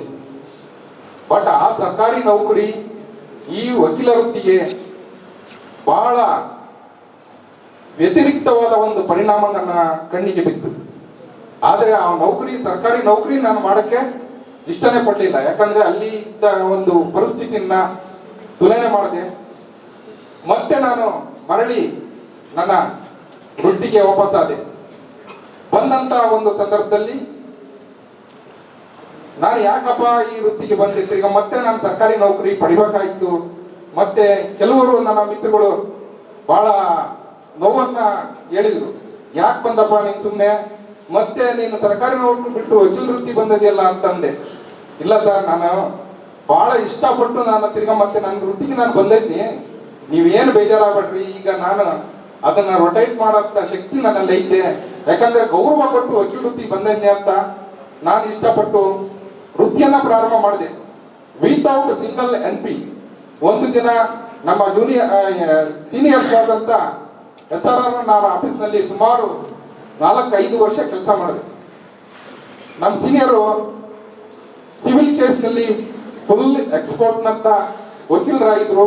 ಮತ್ತೆ ಅಷ್ಟೇ ಮಾರ್ಗದರ್ಶಕವನ್ನ ಕೊಡ್ತಿದ್ರು ವಿತೌಟ್ ಸಿಂಗಲ್ NP. ನೀನ್ ಮನೆಗೆ ಹೋಗ್ಬೇಕಾದ್ರೆ 1 ಪೈಸನು ಅವರು ದುಡ್ಡನ್ನ ಕೇಳಂಗಿಲ್ಲ. ನೀನ್ ಏನು ಡ್ರಾಫ್ಟಿಂಗು, ಫೀಡಿಂಗು, ಸಬ್ಮಿಟ್ಟಿಂಗು ಏನಾದ್ರೂ ಹೇಳ್ತಾರೆ. ಆದ್ರೆ ನಮಗೆ ಭಾನುವಾರ ಬಂದರೆ ಮಾತ್ರ 50 ರೂಪಾಯಿ ಮಾತ್ರ ನನಗೆ ಕೊಡೋದು. ಅದು 50 ರೂಪಾಯಿ ಅಂದ್ರೆ ನಮಗೆ ಬಹಳ ದೊಡ್ಡದು. ನಾವು ಕೊಡ್ಬೇಕಾದ್ರೆ ಅದನ್ನ ಜೋಪಾನಾಗಿ ಇಟ್ಕೊಂಡು ಮನೆ ತಗೊಂಡೋಗ್ತೀವಿ. ದುರುಕ್ ಹೋದ್ರೆ ಬರೀ 30 ರೂಪಾಯಿ ಮಾತ್ರ, 10 ರೂಪಾಯಿ ಬಚ್ಚಾಡೋದು, 20 ರೂಪಾಯಿ ಬಚ್ಚಾಡೋದು, 10 ರೂಪಾಯಿ ಊಟ ವಿತೌಟ್. ಈಗ ನಮ್ಮ ಜೂನಿಯರ್ಸ್ ಬಂದ ತಕ್ಷಣ ನೀನ್ ತಮ್ಮ ಇಲ್ಲಿ ಈ ಬ್ಯಾಗಿನ ಒಂದು 200 ರೂಪಾಯಿ ಕೊಡು, 300 ರೂಪಾಯಿ ಕೊಡಿ ಅಂತ ಕೇಳೋ ಪ್ರಸಂಗನೇ ಇಲ್ಲ. ಆಗ ನಮ್ಮ ಸೀನಿಯರ್ ಏನು ಹೇಳಿದ್ರು ಅದೇ ರೀತಿ ಪಾಲಪ್ ಮಾಡ್ಬೇಕಾಯ್ತು. ಅಂತ ಒಂದು ಪರಿಸ್ಥಿತಿ ಕಾಲದಲ್ಲಿ ನಾನು ಸರ್ಕಾರಿ ನೌಕರಿ, ನೀವೇನೋ ಬೇಜಾರಾಗ್ಬೇಡ್ರಿ, ಕೇಸನ್ನ ಮತ್ತೆ ಬೇರೆ ವಕೀಲರಿಗೆ ನಾವು ಕೊಡ್ತಿದ್ವಿ, ದಯಮಾಡಿ ಒಂದು ನೋ ಅಬ್ಜೆಕ್ಷನ್ ಕೊಟ್ಬಿಡ್ರಿ ಅಂತಾರೆ. ಕಾರಣ ಅವ್ನಿಗೆ ಕೇಳೋದ್ ಬೇಕಾಗಲ್ಲ, ಯಾಕಂದ್ರೆ ಏನೋ ಒಂದು ಭಾವನೆ ಅಂತ ತಿಳ್ಕೊಂಡಿರ್ತಾನೆ. ಅಂಥದ್ರಲ್ಲಿ ನಾವು ಪ್ರೀತಿಯಿಂದ ಅವರಿಗೆ ಕೊಡ್ಬೇಕಾಗ್ತದೆ. ಕಾರಣ ಇಷ್ಟೇ, ನಾವು ನಮ್ಮತನವನ್ನ ಬಿಟ್ಟು ಯಾವತ್ತೂ ಬದುಕಕ್ಕೆ ಈ ವೃತ್ತಿಯಲ್ಲಿ ಸಾಧ್ಯ ಇಲ್ಲ. ಆಗ ನನಗೆ ಒಂದು ನಿದರ್ಶನ ಬರ್ತದೆ. ವೃತ್ತಿಯಲ್ಲಿ ಪ್ರವೃತ್ತಿಯನ್ನ, ನಮ್ಮ ವಕೀಲ ವೃತ್ತಿ ಬಹಳ ಶ್ರೇಷ್ಠವಾದ್ದು, ಈ ವೃತ್ತಿಯಲ್ಲಿ ಒಂದು ಪ್ರವೃತ್ತಿಯನ್ನ ಪ್ರಾರಂಭ ಮಾಡಬೇಕಂತ ನನಗೆ ಒಂದು ಆಸೆ ಆಯ್ತು. ವಕೀಲ ವೃತ್ತಿ ಜೊತೆಗೆ ಸಾಮಾಜಿಕ ಒಂದು ಕಳಕಳಿ ಮತ್ತು ಒಂದು ದುಡ್ಡನ್ನ ಯಾವ ತರ ಜೋಪಾನ ಮಾಡ್ಕೊಂಡು, ಈಗ ಸಡನ್ ಬಂದಾಗ ಒಂದು ಗೌರವ ಇರ್ತದೆ. ವಕೀಲ ವೃತ್ತಿ ನೀನು ಪೋಟಿ ಪಡ್ತೀಯ, ಜೂನಿಯರ್ಸ್ ಆದಾಗ ನೀನು ಈ ದುಡ್ಡು ಬರಲ್ಲ. ಅದಕ್ಕೆ ನೀನೇನು ಮಾಡ್ಬೇಕು, ನಿನ್ನ ಬಿಡುವಿನ ಟೈಮಲ್ಲಿ ಒಂದು ಸಾಮಾಜಿಕವಾಗಿ ಒಂದು ಏನೋ ಒಂದು ಅಚೀವ್ಮೆಂಟ್ ಇಟ್ಕೋಬೇಕು. ಸಮಾಜದಲ್ಲಿ ಒಂದು ಅಚೀವ್ಮೆಂಟ್ ಇಟ್ಕೊಂಡು ಸಂಘ ಸಂಸ್ಥೆಯ ಜೊತೆಗೆ ಮತ್ತು ಅನೇಕ, ಈಗ ನಮ್ಮ ವಕೀಲರು ಏನ್ ಮಾಡ್ತಾರೆ, ಕೋಟಿ ಬರ್ತಾರೆ, ಈ ಕೇಸಸ್ ಇಲ್ಲ, ನನಗೆ ಅವ್ರು ಮುಗಿತತೆ, ಎವಿಡೆನ್ಸ್ ಮುಗಿತತೆ, ಎಲ್ಲ ಮುಗಿತತೆ, ಟೈಮ್ ಎಷ್ಟು ಹೋಗಿ ಎಲ್ಲ ಆರಾಮಾಗಿ. ಕೆಲವು ಕಡೆ ನಾನು ನಮ್ಮ ಫ್ರೆಂಡ್ಗಳು ನೋಡಿದ್ದೀವಿ, ಸುಮ್ಮನೆ ಟೈಮ್ ವೇಸ್ಟ್ ಮಾಡ್ತಾರೆ. ಆ ಟೈಮನ್ನು ವೇಸ್ಟ್ ಮಾಡಬಾರ್ದು. ಏನಿದ್ರು ತಾಲೂಕ್ ಆಫೀಸ್ ಮಟ್ಟದಲ್ಲಿ ಒಂದು ಸ್ವಲ್ಪ ಲಿಂಕ್ ತಗೋಬೇಕು, ಜಿಲ್ಲಾ ಕಚೇರಿಗಳಲ್ಲೂ ಸ್ವಲ್ಪ ಲಿಂಕ್ ತಗೋಬೇಕು, ರಿಜಿಸ್ಟ್ರೇಷನ್ ಮಾಡಿಸೋದು, ಸಂಘಗಳನ್ನ ಯಾವ ತರ ರಿಜಿಸ್ಟ್ರೇಷನ್ ಮಾಡ್ಸಕ್ಕೆ, ತಿರ್ಗಾ ಮತ್ತೆ ಲೀಗಲ್ ಆಗಿ ಏನಾನ ನಮ್ಮ ಸಂದರ್ಭಗಳು ಬಂದಾಗ ಅಲ್ಲಿ ಹೋಗಿ ಅವರಿಗೆ ಮಾರ್ಗದರ್ಶನ ನೀಡ್ತಕ್ಕಂಥದ್ದು, ಅದರಲ್ಲೂ ಒಂದು ಓಪ್ ಇರ್ತದೆ. ಅದಕ್ಕೆ ಸಂಬಂಧಪಟ್ಟ ಸಂಭಾವನೆಗಳು ಸಿಗ್ತದೆ. ತಿರ್ಗಾ ಮತ್ತೆ ಒಂದು ಸ್ಕೀಮ್ಗಳನ್ನ ನಾವು ಜೋಪಾನವಾಗಿ ಕಾಪಾಡಬೇಕು. ನಮ್ಮ ವಕೀಲರುಗಳು ಎಷ್ಟು ಜನ ಇದ್ದಾರೋ ಅವ್ರಿಗೆ ಯಾವ ತರ ಸ್ಕೀಮ್ ಕೊಡ್ಬೋದು ಅಂತ ನಾನು ಹೆಮ್ಮೆಯಿಂದ ನಾನು ಹೇಳ್ಕೊಂತಿಲ್ಲ. ನಾನು ಬಂದಂತ ತಕ್ಷಣ ಸುಮಾರು ಒಂದು 30 ಲಕ್ಷ ಲೋನ್ಗಳನ್ನ ನಮ್ಮ ಸಹಪಾಠಿಗಳಿಗೆ ವಿತರಣೆ ಮಾಡಿದ್ವಿ. ಬೆಂಗಳೂರು ಮಟ್ಟದಲ್ಲಿ ಯಾವುದೇ CM ಆಗಲಿ, ಕಾನೂನು ಮಂತ್ರಿ ಆಗಿರಲಿ, ಯಾವುದೇ ಮಟ್ಟದಲ್ಲಿ ವಿಧಾನಸೌಧದಲ್ಲಿ ಹೋಗಿ ಕದ ತೊಟ್ಟಿ ನಾನು ನ್ಯಾಯವನ್ನ ಕೇಳಿ ಅವರಿಗೆ ತಲುಪಿಸಬೇಕಾದಂಥ ಸೇವೆಗಳನ್ನು ನಾನು ಈ ಮಟ್ಟದಲ್ಲಿ ತಲುಪಿಸಿದ್ನಿ. ಜೊತೆಗೆ ನನ್ನ ವಕೀಲ ವೃತ್ತಿಯನ್ನು ಜೊತೆಗೂಡಿ ಒಂದು ನಂದೇ ಆದಂಥ ಒಂದು ಮಾರ್ಗದರ್ಶನದಲ್ಲಿ ಈ ಮಟ್ಟಕ್ಕೆ ನಿಮ್ಮಿಂದ ನಾನು ಬೆಳೆದೆ.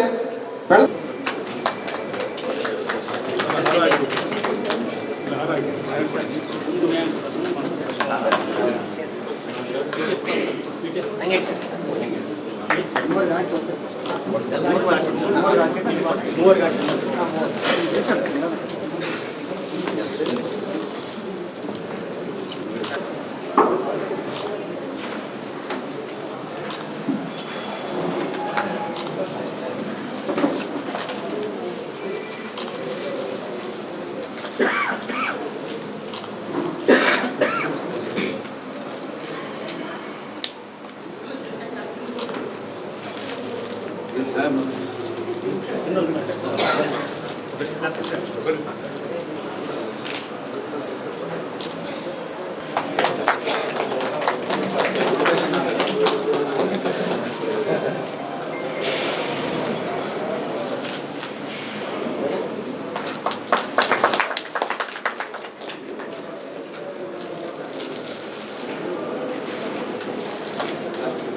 ಮುಂಭಾಗದಲ್ಲಿರ್ತಕ್ಕಂಥ ಎಲ್ಲ ನನ್ನ ವಕೀಲ ಸಹೋದರಿ ಮಹಿಳಾ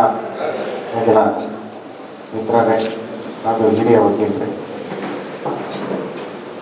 ತಮ್ಮಣ್ಣರು ಹೇಳಿದರು ಶಾಸ್ತ್ರಜ್ಞರು, ಅದೇ ಸಮಸ್ಯೆಯನ್ನು ನಾನು ಸಹ ಅನುಭವಿಸಿದ್ದೀನಿ.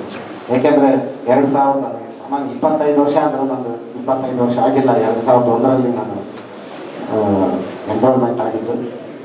2001ರಲ್ಲಿ ಎನ್ರೋಲ್ಮೆಂಟ್ ಆದಮೇಲೆ ಚಿತ್ರದುರ್ಗದಲ್ಲಿ ನನಗೆ ವಕೀಲ ಕಷ್ಟ ಏನು ಅಂತಂದೇಳಿ ಮೋಸ್ಟ್ಲಿ ಆ ಒಂದು ಸೀನಿಯರ್ ಆರ್ ಜಗದೀಶ್ ಅಂತ ಅವರು ನೆನೆಸ್ಕೋಬೇಕು. ಯಾಕಂತಂದರೆ ವಕೀಲರ ಜೀವನ ಹೆಂಗಿರುತ್ತೆ ಅಂತ ಅವರಲ್ಲಿ ನಾನು ಕಲ್ತ್ಕೊಂಡೆ. 1.5 ವರ್ಷ ಅವ್ರ ಹತ್ರ ನಾನು ಜೂನಿಯರಾಗಿ ಕೆಲಸ ಮಾಡಿದೆ. ಈಗಲೂ ಚೆನ್ನಾಗಿದ್ದಾರೆ. ಅವ್ರ ಮಗಳು ಕೂಡ ಮೊನ್ನೆ ಜಡ್ಜ್ ಆಗಿ ನೇಮಕ ಆಗಿದ್ದಾರೆ. ಅವರಲ್ಲಿ 1.5 ವರ್ಷ ಎಷ್ಟು ಅಂತಂದರೆ 1 ವಾರ ಪೂರ್ತಿ ನಾನು ಕೆಲಸ ಮಾಡಿದರೆ ಲಾಸ್ಟ್ ಶನಿವಾರದ ದಿನ 100 ರೂಪಾಯಿ ಕೊಟ್ಟರು. ಅವಾಗ ನಮಗೆ ಅವರಲ್ಲಿ ಬ್ಯಾಂಕ್ ಕೇಸ್ಗಳು ಭಾಳ ಇದ್ದು ಸ್ಟಾಂಪ್ಗಳು ಹಚ್ತಾ ಇದ್ವಿ PM. ಆ ಸ್ಟಾಂಪ್ಗಳಲ್ಲಿ ನಾವು ಅದರಲ್ಲಿ ಒಂದು 50 ರೂಪಾಯಿ 100 ರೂಪಾಯಿ ಸ್ಟಾಂಪ್ಗಳು ನಾವು ಉಳಿಸ್ಕೊಂಡ್ಬಿಟ್ಟು ಅದನ್ನ ಅಲ್ಲೊಂದು ಸೊಸೈಟಿ ಇತ್ತು. ಆ ಸೊಸೈಟಿನಲ್ಲಿ ಸ್ಟಾಂಪ್ ಮಾರೋದು. ಅವ್ರಿಗೆ ನಾವು ಅವ್ರನ್ನ ವಾಪಸ್ ಕೊಟ್ಬಿಟ್ಟು ಅದರಿಂದ ಹಣ ತಗೊಂಡು ಆ ಕೊಟ್ಟಿರೋಂಥ 100 ರೂಪಾಯಿ ಜೊತೆಗೆ ನಾವೊಂದು 100 ರೂಪಾಯಿ ಜೊತೆಕೊಂಡು ಮತ್ತೆ ನಾವು ಹಳ್ಳಿಗೆ ಹೋಗ್ತಾ ಇದ್ವಿ ವಾರಕ್ಕೊಂದ್ಸರಿ. ಯಾಕೆಂತಂದರೆ ಆ ಹಣದ ಮೇಲೆ ಆ ದಿನದಲ್ಲಿ ನನಗೆ ತುಂಬ ಚೆನ್ನಾಗಿ ಅನುಭವ ಆಯಿತು. ವಕೀಲರ ಇದರಲ್ಲಿ ಹಣವನ್ನು ಯಾವ ಥರ 10 ರೂಪಾಯಿನೂ ಎಷ್ಟು ಕಷ್ಟ ಅಂತಂದು ಹೇಳ್ಬಿಟ್ಟು ಅವರು ಹಣ ಕೊಟ್ಟಿಲ್ಲ ಅಂತಂದೇಳಿ ಇವತ್ತು ನನಗೆ ಆ ಅನುಭವ ಜಗದೀಶ್ ಅವ್ರನ್ನ ಪ್ರತಿ ಕ್ಷಣದಲ್ಲಿ ನಾನು ನೆನೆಸ್ಕೊಂತೀನಿ.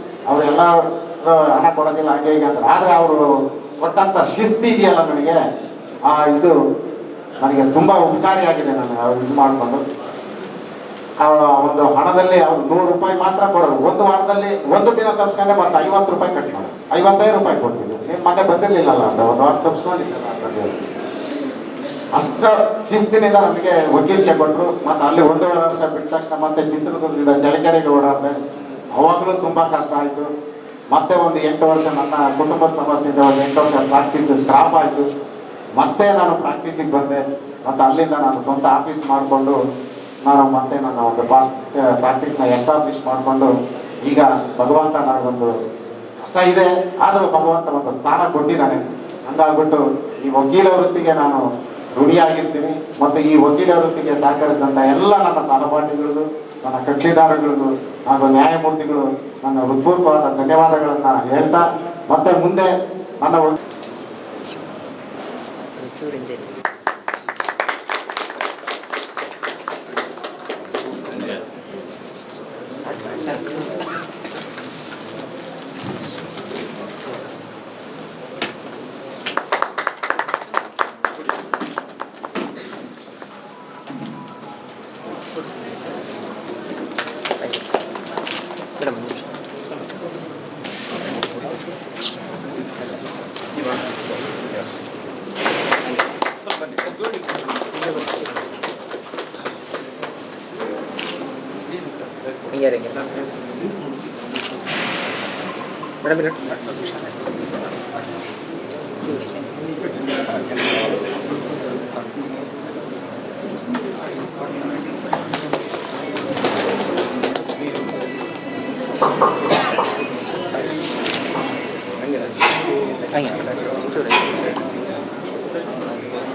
சரிங்க சென்ட் பண்ணி